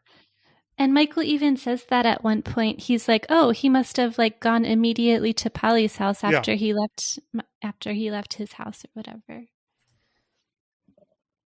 So the second half of the book is entirely on a boat. And honestly, the book may have been better called The Cruise or something, because the graduation was not actually consequential. The Booze Cruise. The Booze Cruise. Because there is so much alcohol on this boat. And most of it is being drunk by Bubba. All right, so Bubba twice says that Bill and Claire were doing nothing, absolutely nothing. Twice, because Bubba knows that Bill is gay. Okay, hold on. I'm going through my notes. I've got all this stuff. It's really creepy, too, because the reason he knows that is because he was standing outside of the door of the bedroom while they were in there just listening. Like, how fucking weird. Yeah. He is a creep. He is such a creep. But don't worry. He canceled his subscription to Playboy because he's very serious about his marriage to Claire. Is that the one with the articles or no? Playboy is the one with the articles. Playgirl is not. Okay. So what he's saying is, I'm going to stop reading quality journalism that's mixed up with naked ladies. We find out Jessie was elected the queen, and Bubba made it Maria because he couldn't make it Claire because of the abortion. Claire wouldn't stand for Jessie being queen. Maria was neutral. Maybe Bubba didn't need to get involved at all. I don't know. Just a thing. Okay, there's a great chapter here where Polly talks about a book she'd read on the mafia. If a mob guy... Oh yeah, before he went into jail, his buddies on the outside would provide for his family if he'd take a hot bath and slit his wrists. And if they leave the water running, a warm water running, it would dilute the blood. It would get all the blood out of the body. And then in the morning, it would just be a guy in a bathtub. So no one would be overly traumatized by a bathtub full of blood. And I thought that was really interesting. Is it true? I don't know. Yeah, but I've heard it before for a while. Actually. I mean, it makes sense because warm water will, over time, encourage the blood to keep moving. Yeah, it'll give you better circulation. Yeah, so blood flow. It makes sense that you would bleed out completely. But after the heart stops, you don't keep bleeding usually. So it would depend on where your arms were, I guess. And we do have that really creepy moment where she's just playing with the razor blade on her wrist while Clark is storming around the room yelling at her. It's a very effective moment. Okay, here is Jessica and Bill. She had made a similar move months ago on his parents' couch without much success, but now they knew each other a lot better, and her bathrobe was split open, and my, didn't her wet legs look fine. And that's from Jessica's point of view, so not bad. But it is also, why won't you fuck me? Come on. She's so desperate. She really is so desperate. Okay, Polly cut down the tree. That was the only thing that surprised me, really. And she cut down the tree herself because she didn't like all the cool kids hanging around the tree. She was like, that's the only part I don't regret. Yeah, and the only thing that Clark didn't actually get involved in, which I found really amusing. In the heat of all this stuff, where she literally tried to kill Jessica, she's just like, and fuck that fucking tree. Taking it down. It's so weird. It's so weird. But then we also learn, I had forgotten about this, that it wasn't Russ that stole the money from Sarah's purse when she left it in the store. It was like Polly had already stolen it at that point. And so basically everything bad that has happened in the trilogy, Polly was responsible for it. And it is really, I mean, honestly, I was surprised by the vastness of the answers we were given in this book. Like, we got all the answers. There's literally nothing that I don't have any questions anymore. Yeah, from the scene where Michael gathered everyone together, it really was like an Agatha Christie novel where like absolutely everything was explained. Totally. And I just went to see the new Scream and they had the trailer for Death on the Nile in front of it. And so when Michael has them all on a boat listening to him monologue, it's like, well, that's just Poirot right there. Yeah. Which is not bad. That's good. That's good. Yeah, I liked that too. The one thing I really didn't like in Michael's last act was when he goes into the room with Jessica and he sees Bill's hair on the brush and he's about to go all, Oh, she loves Bill. But thankfully, she writes, I love you, Michael, in the yearbook before he goes crazy. And finally, both of them say they love each other. And finally, both of them stop with their fucking, but why didn't you say you love me? Why didn't you ask me out? Why was I waiting? It's just such bullshit. And they had never even been out on a date or really spent any time together. Like, how do they know they love each other? I know. But then they go in and they take a shower, and it turns out to be the best damn shower he'd ever had. So good. Oh, yeah. Here it is. Jessica, Sarah's asking how many times with Mike. And Jessica begins to count on her fingers, then threw up her hands. I ran out of all the stuff we bought. That's at least 6. Unless Michael is also a virgin and had to try 2 or 3 condoms before he got it right. Because I get that. I understand that. Plus they're in the shower too, so maybe one went down the drain. Fucking shower. He's like, God, maybe I should put this outside, and then get back in when it's already in place. Yeah, so and I'm just thinking, shower and no lube is just the worst possible virginity loss right there. On a boat. Let me add, on a boat. With a concussion, with a bleeding head. With a concussion, yes. After being rejected and realizing that the guy that you were trying to sleep with is definitely not into you. Yeah, there's a lot going on there. There's a lot. And they still managed to use at least 6 condoms. So good on them. Yeah, maybe they should get married in Vegas. I don't know. Good job. They had a good graduation. Well, they had a good graduation party that came much later than actual graduation. This was actually the party. The boat party. The boat party, yes. Boat party. So we do get another mention of this. Okay, I want to ask you two, what do you think of the multiple mentions of Philip Bart, the guy who died from Polly's parents' company and was apparently an explosives guy? Oh, I didn't really put that together. I was confused about the multiple mentions of him and her visiting his grave and everything like that, but that's interesting. Maybe they had a close relationship that occurred before the books took place or something. Yeah, where'd she get these explosives? I think we're meant to think she got them from him, but that doesn't make sense. I don't know. That's one. Okay, he didn't answer all the questions.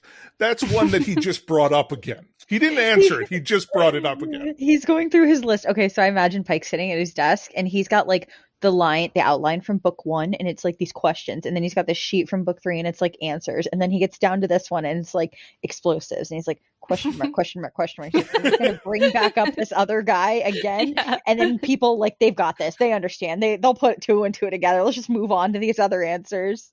And Polly gave him her gravesite. Yeah, so they must have had some kind of relationship or something, right? It's really odd. Maybe there's something we missed from the first book or from when her parents died that I honestly, I don't know. I can't. Maybe we should all read all 3 of them again, and then I can come back on, and then we can talk about them again. I'm gonna say right now that I will never read this trilogy again, unless I am specifically hired to write the movie version, and I'm given permission to cut out as much as I want. Yeah, wouldn't that be satisfying to edit these 3 books? I would love to edit these 3 books. Just edit them down to one really good book. I would love to read that book after the editing, because this was. I mean, movies have fan edits. Why can't books? Yeah, that's true. Okay. One moment I actually liked The Rock was when they're all in the room and they're asking Bill what was wrong, and he said, I'd had too much to drink. And then the Rock's like, you hadn't drank that much. What's bothering you, buddy? And it's like, oh, that's kind of sweet. What's bothering you, buddy? I thought that they were going to make him... I thought they were going to... Make them gay? Yeah, I thought they were going to give Bill some sort of happy character ending, like with another dude. I thought so too, actually, yeah. When they were both there. together at the end, yeah. Yeah. Okay, let's see. That might be in book 4 where Jessica... Book 4? No, not Jessica, where Polly's absorbing all the energy. Super villain Polly? Yeah.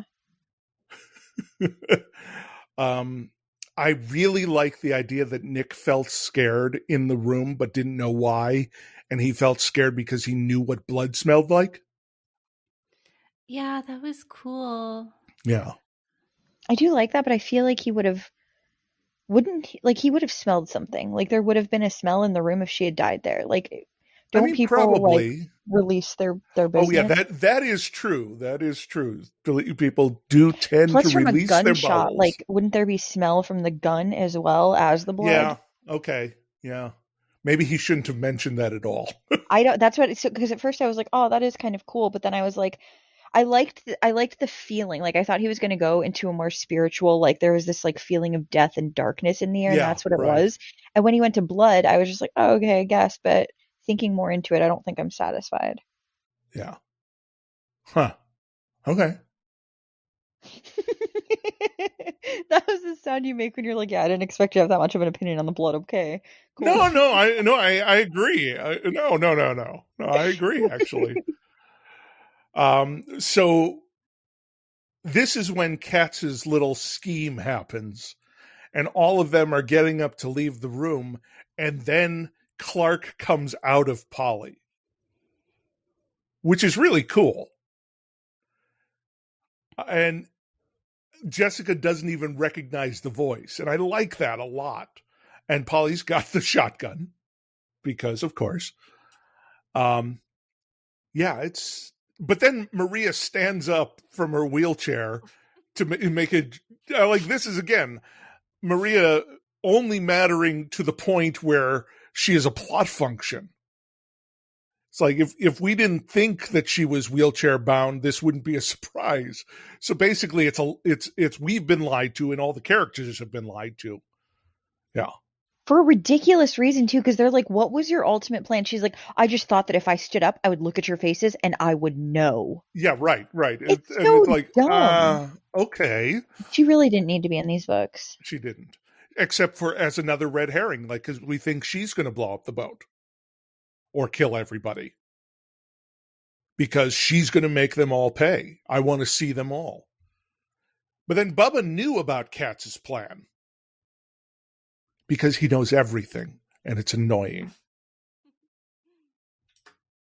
And Mythbusters has shown me that you can't survive when you're standing in front of an explosion and get thrown back by the blast, because it will rupture your internal organs. They did that on Mythbusters? They did. It was pretty cool, too. How did they bust that myth? Well, it was so they have these things that are like they're kind of like foil, but they're based on pressure. Mm-hmm. And so the stronger ones are a certain amount of pressure to break. And so they factored in what amount of pressure it would take to like collapse lungs or collapse the chest.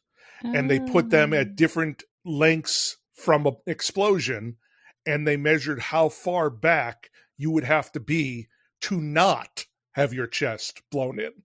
And it was really far back. They also did an underwater one. Mm. So, yeah, it does seem like if Jessica was standing right in front of this explosion, there would be more damage than just getting blown back. I mean, and she's walking toward it when it goes off. Yeah. Yeah. So then Jessica gets trapped by a pipe, and they have to get her out, but she's got a broken arm. I was kind of hoping her arm would come off. I love how nice you sound when you say Yeah. it's so gory. Oh no, it's so good. Because she was stuck for a while and they were like under a time crunch. Yeah. That's true. We're going to have to take the arm off. And they mentioned how meaty she said it felt too. Like it was just like smush meat. Yeah. I really think, that would have been more impactful too. Well, it would have been for sure. So yeah, we get a quick, since when can you walk? Since my back healed, from Jessica, from Maria. Great. Let's see. Okay, so then we're on a lifeboat. And Polly pulls another explosive out of her bag and decides that she's going to make everybody swim away. Because she still feels responsible, so she wants everybody to get out of the lifeboat, so she doesn't. This is one too many climaxes, I think. What do you think? I feel like this is when because at all the other points she's been blaming everybody but herself. So this is finally when she's unlocked the part that's just like Clark doesn't exist, first of all. I did all of this, but she's still convinced that she physically pushed her off of the ladder. So in her head she's like, well, I'm still the bad one. Like, you're right, like nobody else needed to die. Clark's not real, or like, there's real Clark, but he's not the way I thought. So she's like, I need to die. And so she wants to kill herself, and she's being as dramatic as possible about it because it's the end of a Pike book. So I think it is one too many, but I also think it would have been weird if after they were like, oh, cool, like it wasn't all these other people, it was actually you. There's no way to get from that to where she's like, I shoved her, to where like, no, you didn't. Like, you didn't actually shove her. There is. You have this conversation on the boat and have her get to that point where she realizes it and she gets everyone out while shielding them from the bomb. No, because then the girl's arm doesn't get broken. We don't get like 2 or 3 characters who end up missing for an indeterminate amount of time that could have died. But it's a more satisfying character act. Is it though? It is, because right now she just throws the bomb away and says, everybody come back, I'm good now. But this is like, so this is another human reaching her and connecting with her for the first time. She hasn't had that since her sister was alive. I do really enjoy that Bubba suggests, how about if you leave? Yeah, you can just jump get up in that water. You all have to leave. It's like, well, I mean, you could instead. So then Michael and Jessica play the, no, I'm going to stay. No, I'm going to stay. No, I'm going to stay. But of course, because Jessica doesn't fucking know how to swim, she has to stay. And has a broken arm. Yes, absolutely. But still intact, unfortunately. But honestly, broken. If she'd put on a life jacket, she could be okay. For both things, yeah. Yes. I think so. Polly, though, I feel like there's part of Polly that did want help, but she didn't want it from Mike. Like, she wanted it from the person she grew up with, and like the only person that was as connected to her as her sister. So, because she even like looks at him and she's just like implying with her movements that she's going to do the bomb if he doesn't get the fuck out of there. She just wants to be alone with the other girl. So I think I feel like there's a part of her that never intended to actually follow through with that. She just wanted somebody to help her. I agree. Because Jessica had kind of like ignored her the past 2 books. Like, there's really that's true. Not a lot of they were close friends. Yeah, they saw that she was struggling. Like, we said that in the last book. Like that she's been struggling this entire time, and like we didn't even know the depth of it at that point. Where like how tragically and unnecessary her sister's death was, and then how she internalized that death because of what happened to her parents, because of the trauma she'd experienced to her like mental break and the electro whatever. Yeah. That's a lot. Poor girl. It is. And it's really, really emotional too.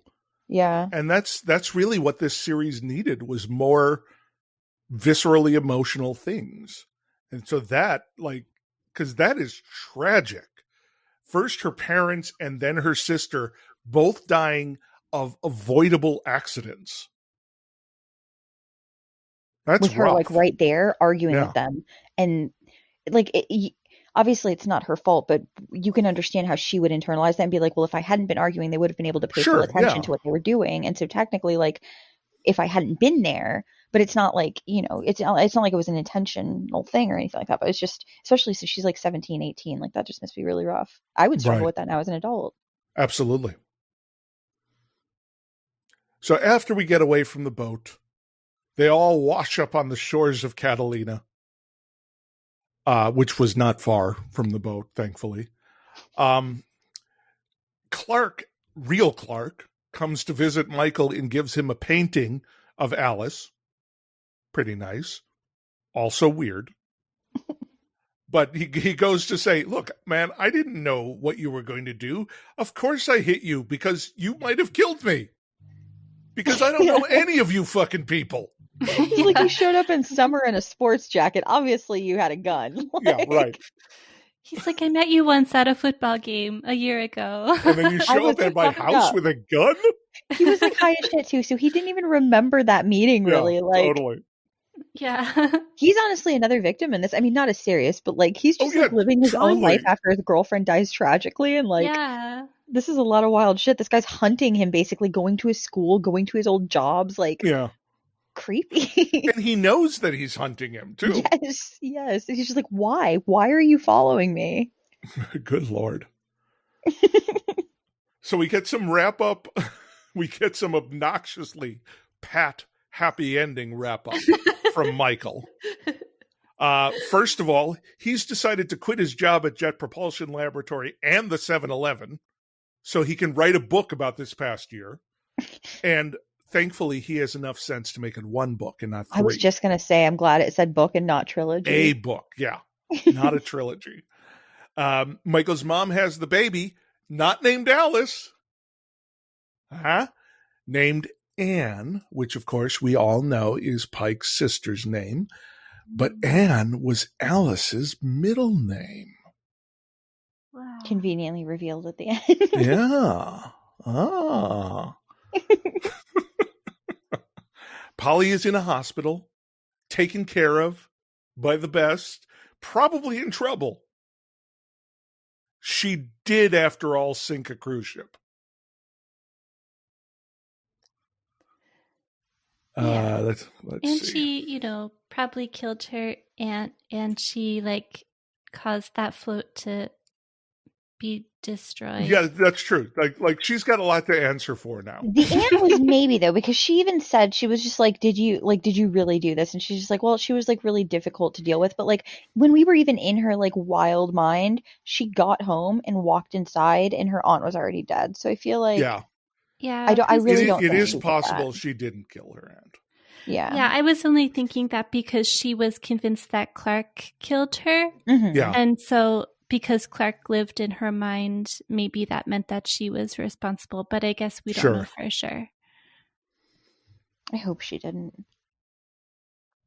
Well, shall we? Do we want to have an eternal enemy section?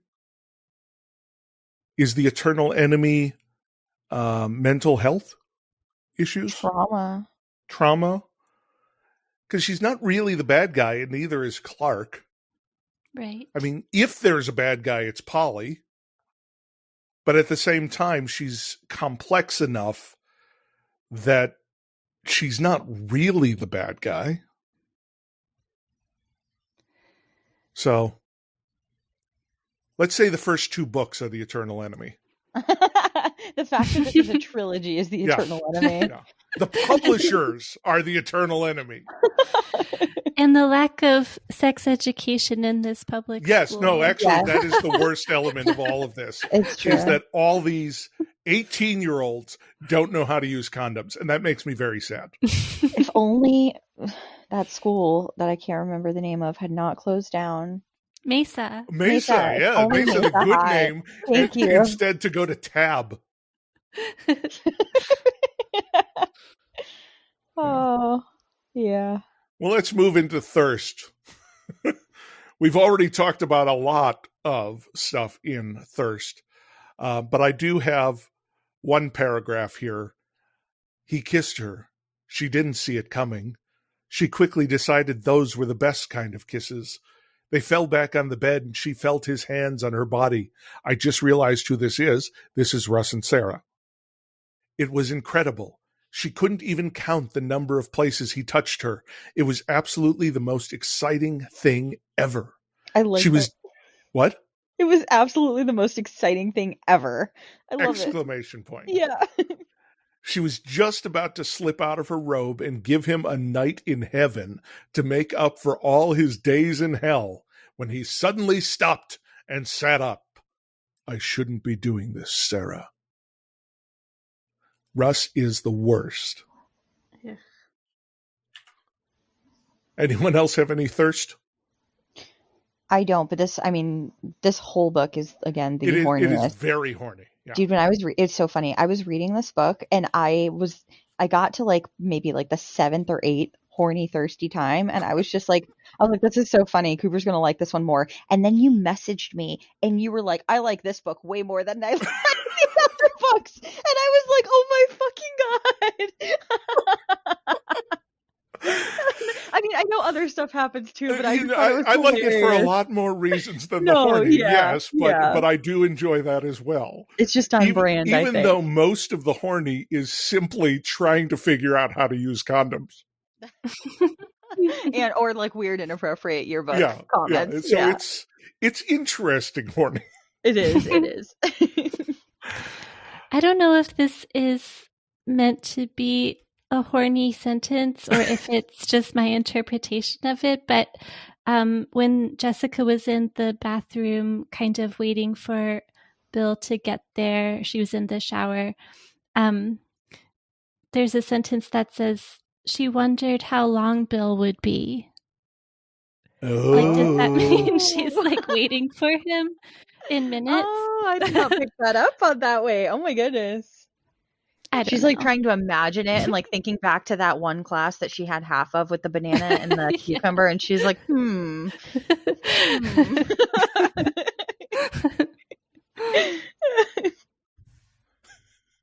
I like that your mind went there, Katie. For a moment, Katie wondered how long Bill would be. She just raises this line, and you see her like do the Jim face at the camera, and she just like raises her eyebrows and wiggles them. I love it. I mean, if it was a double entendre, I would not have picked up on it as a high school student 100%. Well, let's jump into Die Softly, where we talk moralizing and problematic elements. We do get the barrio. We do get a gay. We also get this sentence: the Indian's a mechanic at the station. I don't remember his name. Birdbeak or Crowfoot or something. Yes. Yeah. Yeah. So there's that. But I mean, as far as problematic stuff go, this is not that problematic. There was some slut shamey stuff. Well, there was also when they're talking about Claire's abortion, Michael's instinctive distaste for the procedure rose up. He had to remind himself his views were not everybody's views. Yeah. So Michael is anti-abortion. Who was the guy that was doing it? Was Bill, I think, right? But it was probably because he was like uncomfortable and trying to hide the fact that he was gay. So he was like making, but it was still slut shamey. Yeah. But no more than most 80s things are, actually. No, yeah. White dudes going around calling girls sluts because they try to have sex with them. That seems pretty. Yeah. That's par for the white dude course. Okay, shall we move into the season of passage where we talk best and worst writing and Pikeisms? Unfortunately, I don't have much in the Pikeisms section. I mean, we have absentee parents. And the whole trilogy is basically other Pike books. Yes. Notably, Gimme a Kiss. But yeah. So there's that.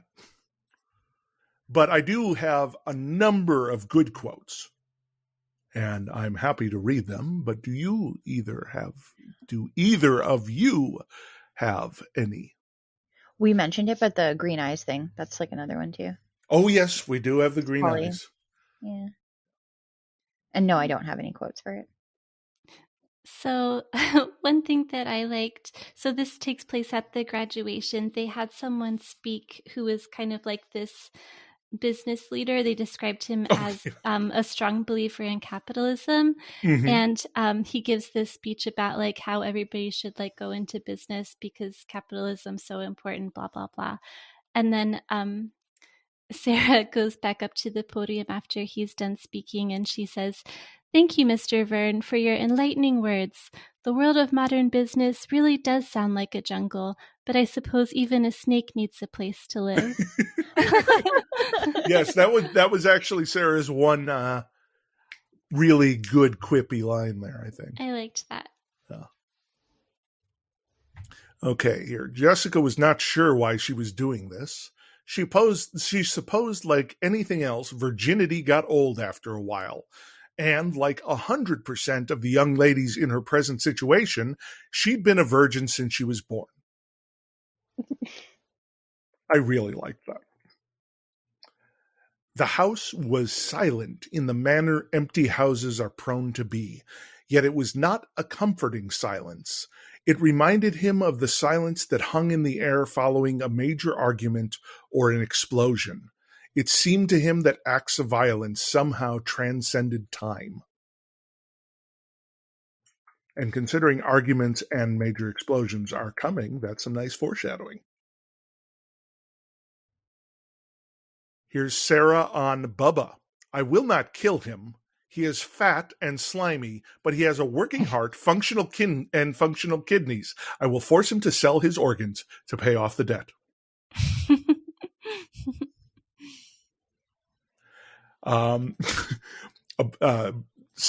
This is Jessica about Bill.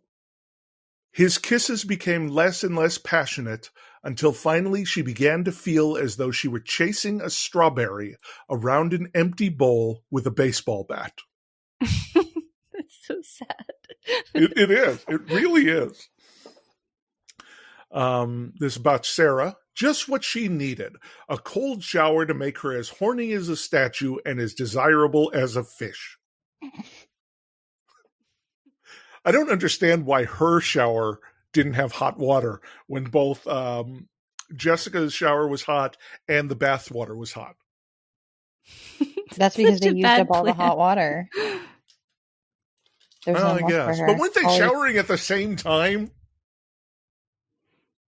Polly had, because she kept the little drain on, remember? She kept the hot water trickling because she was like, I don't want it to get cold. Well, true. Okay. The rest of the cruise is just like, what the fuck, Polly? She's like, I'm having a moment in here. Excuse me, and Clark.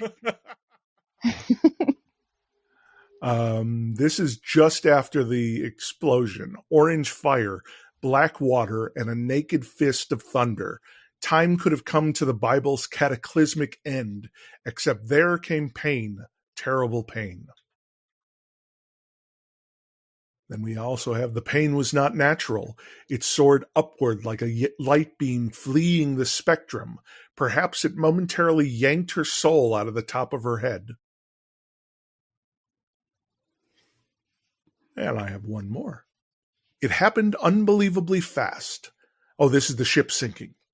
The nose rose up like a great white whale readying to launch toward the heavens. Only this whale had a grievous wound. As they watched in horror, it began to slide backwards, bellowing loud blasts of spray as if it, too, felt the pain of drowning. It's all good stuff there. I liked that. This was a very cinematic book. This could be a movie. Yeah, because things were happening. Yeah. Really, that's the key to making a cinematic book, is have things happen. And then I got a weird one. Her mouth was a wonder. So soft and warm, tasting like, well, she tasted like toothpaste, which was fine with him. And then from now on, he knew whenever he brushed his teeth, he would think of this moment. What a weird thing to think about there. It's so stupid. So that's what I got. Anyone have any other quotes? I don't. Okay. Then we move into last act. So, I want to do 2 different ratings here. We're going to rate this book by itself, and then we're going to rate the trilogy. Does that sound good? Yes. Okay. So, Katie, what is your Final Friends number 3 rating? I think I would probably give this about 3.5 pikes. 3.5. Yeah. I loved that the mystery was wrapped up very succinctly, like the Agatha Christie scene. I do like that there was a happy ending. And I like that a lot took place in this book. Agreed. Anything special on your pikes or just the pikes? Great question. I am going to have 3.5 pikes and 1 loose contraceptive sponge. Didn't I have a diaphragm stuck on my pike last time, I think? These spikes are getting weird. Yeah, they are. They're getting weird. All right, Cassie, what do you got?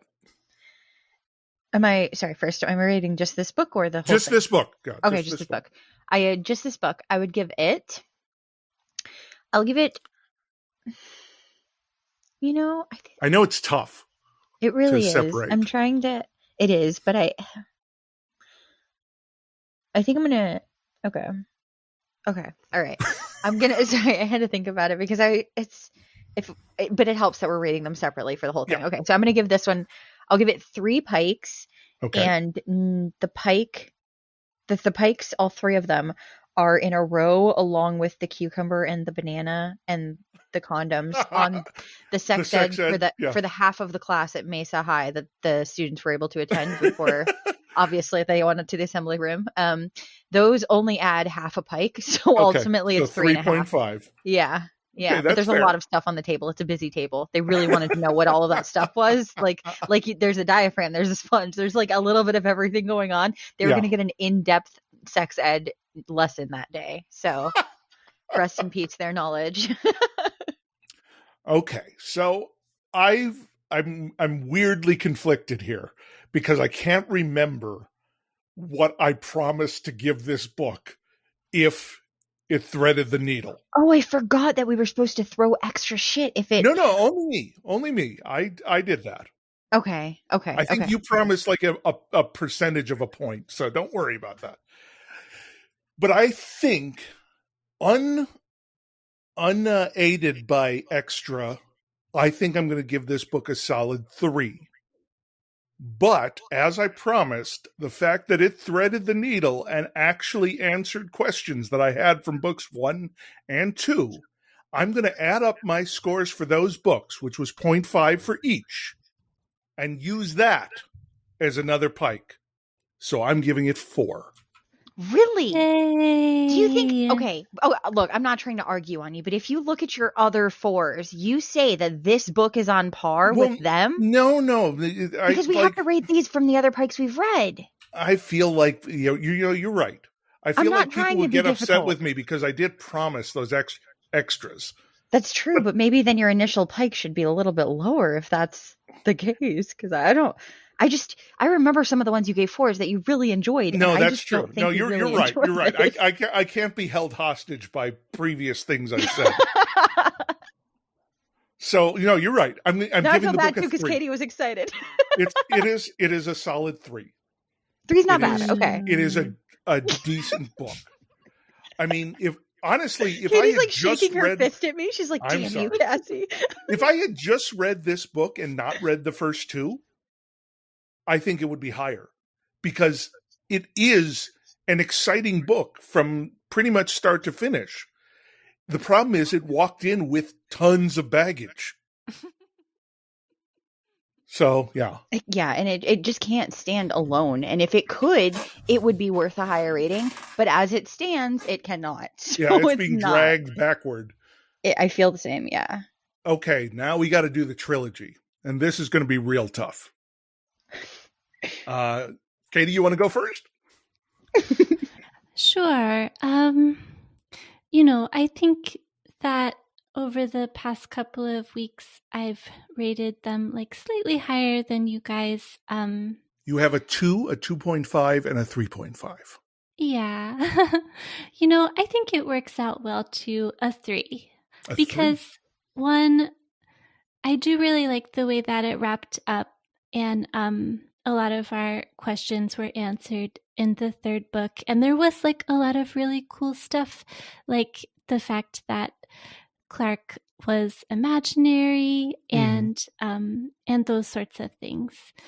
And a lot of people like the supernatural Christopher Pikes more than the kind of murder mystery books, but I like the murder mystery books. I think they're cool. So I think I'm going to go with a 3. And I also have just had a really good time talking about them with you, which is improving the experience. Aww. Well, thank you. We've really enjoyed having you here for that. Yeah, this would have been a lot less fun without you, because you are so like just sweet and bubbly that like I feel like if it were somebody who was less like you, they would just be here with us the whole time and it would just turn into a hate fest. So yeah, that's true. Yeah, I think it's very good and it's very you well helped balanced. Keep us out of the pit. You did. Yes, I felt like I'm like, oh man, I gotta like this a little bit. Katie's here, I gotta like it. No, I'm just kidding. I didn't. Well, I don't think anyone believes we padded our scores, Cassie. Don't worry. No.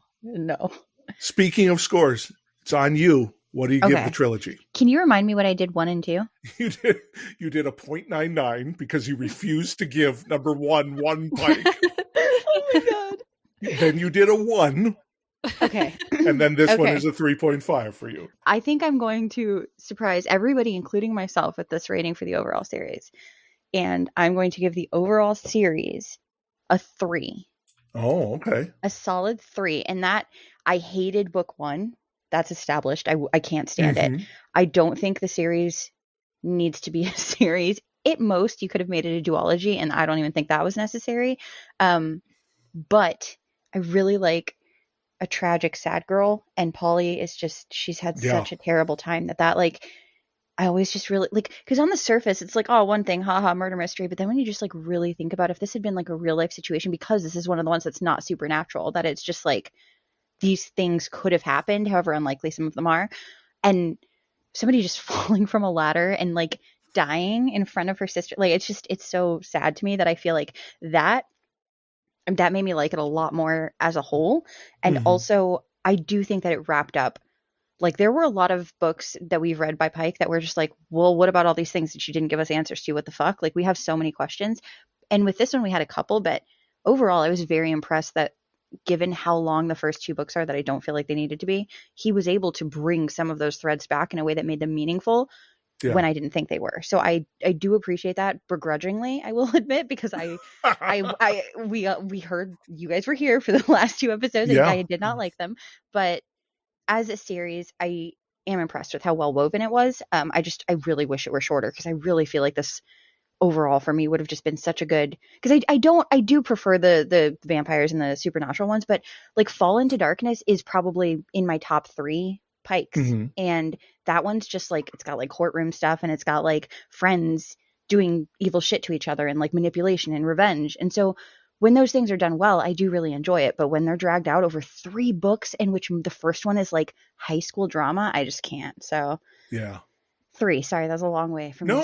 I mean, this is a complex thing here, and we've never had to do this before. Not yet. No, we're going to be doing it twice soon though, because we have Remember Me 3 coming up too.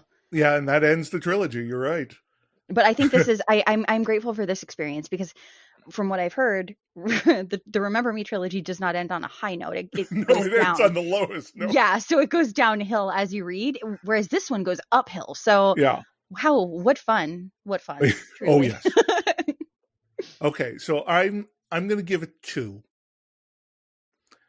and it's mainly because I just absolutely hated books 1 and 2. Like I can't even, like it's lucky it gets 2 at this point. But I still stand by my idea that I pitched last time, which was this should be a 300-page book because it's clearly more than normal Pike stuff. but one book. And Act 1 should end at the party. Act 2 should end at the dance. And then Act 3 is book 3. Or even cut out Act 2 entirely. Because book 2 is so inconsistent. Now, actually, book 2, I want to give it a lower rating. Yeah. Because it did literally nothing. But it was better than 1, don't you agree? I'm going to fucking do it. I'm moving it down to 0.25. Yeah.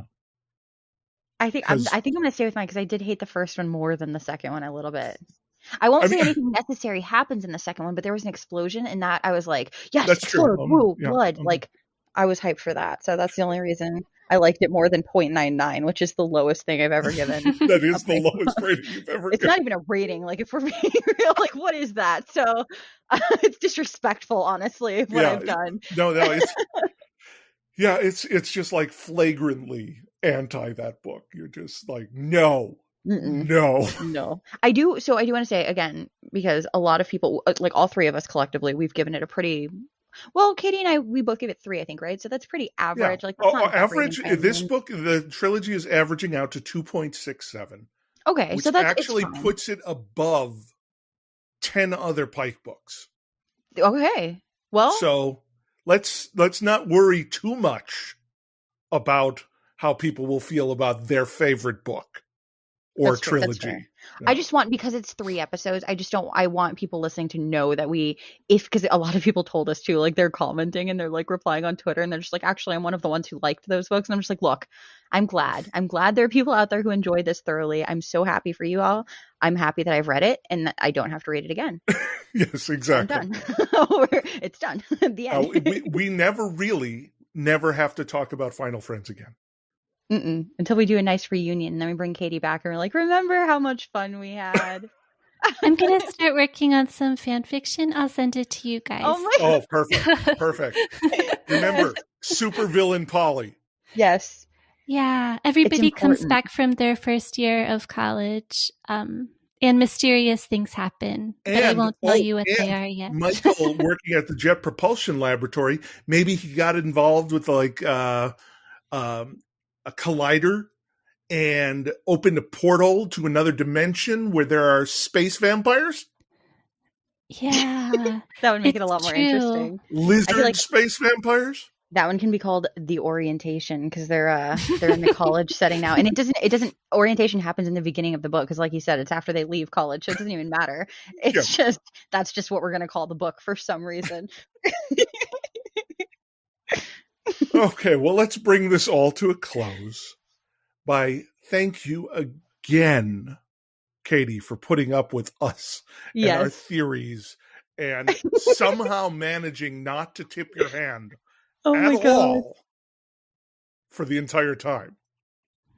Just thinking of all of our guesses. It was so much fun. Yeah, we really enjoyed having guesses. You. I'm so proud of you. I cannot believe how good you were at not telling us. Like, it's so good. Silent so much, and it was like you didn't give anything away, which I'm honestly so impressed. And she didn't even do that one of those. I don't know. I know she was, which really means silent. You're right, but I'm not going to tell you you're right. Some of it too. It was just like, wow, I feel like an idiot. Maybe I am really wrong, and then that ends up being true, and I'm like, yes. It was a blast. Thank you so much for having me. I mean, I'm very happy. Sorry that this wasn't our favorite series, but it was still really fun to talk about. For sure. And we will have you back to talk about another book that is not named Final Friends, unless it is your fan fiction. In which case, it should be part of Cassie's anthology. Yes. The Pike-inspired spin-off. That can be a mini-sode. Yeah. So before we wrap up, where can our listeners find more of you, Katie? Well, you could follow me on Instagram at The Haunted Outfit, where I draw the characters from different retro teen horror books as they are described. Or you can follow me on my podcast, The Super Chillers, where we talk about retro teen horror books. And Cassie, where can we find you? You can follow me at Control-Alt-Cassie, CTRLALTCASSIE on Instagram and Twitter. And you can find my art shop at shopletsgetgalactic.com.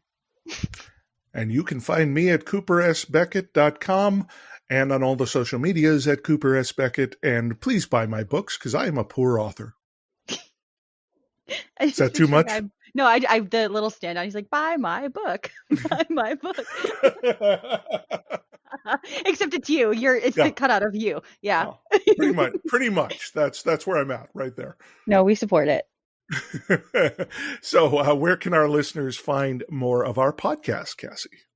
You can follow us at the PikeCast on all social media. You can also read with us on Goodreads, and we have a Discord and Patreon, and it's patreon.com/thepikecast. If you join that, you'll be a part of our Discord. You'll get to talk about everything with us. You get to discuss even non-Pike related stuff because we get pretty chatty, and you'll get early access to our episodes.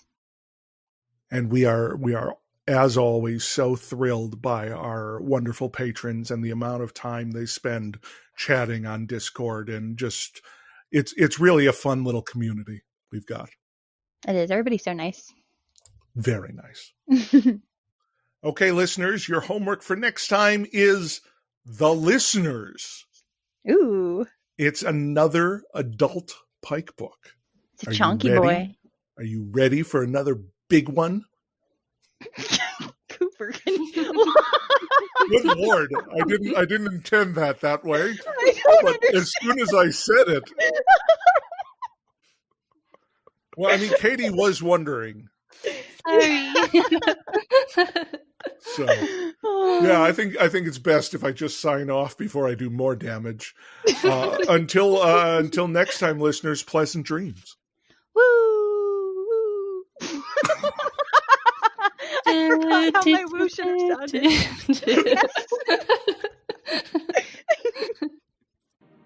You survived the night, friends.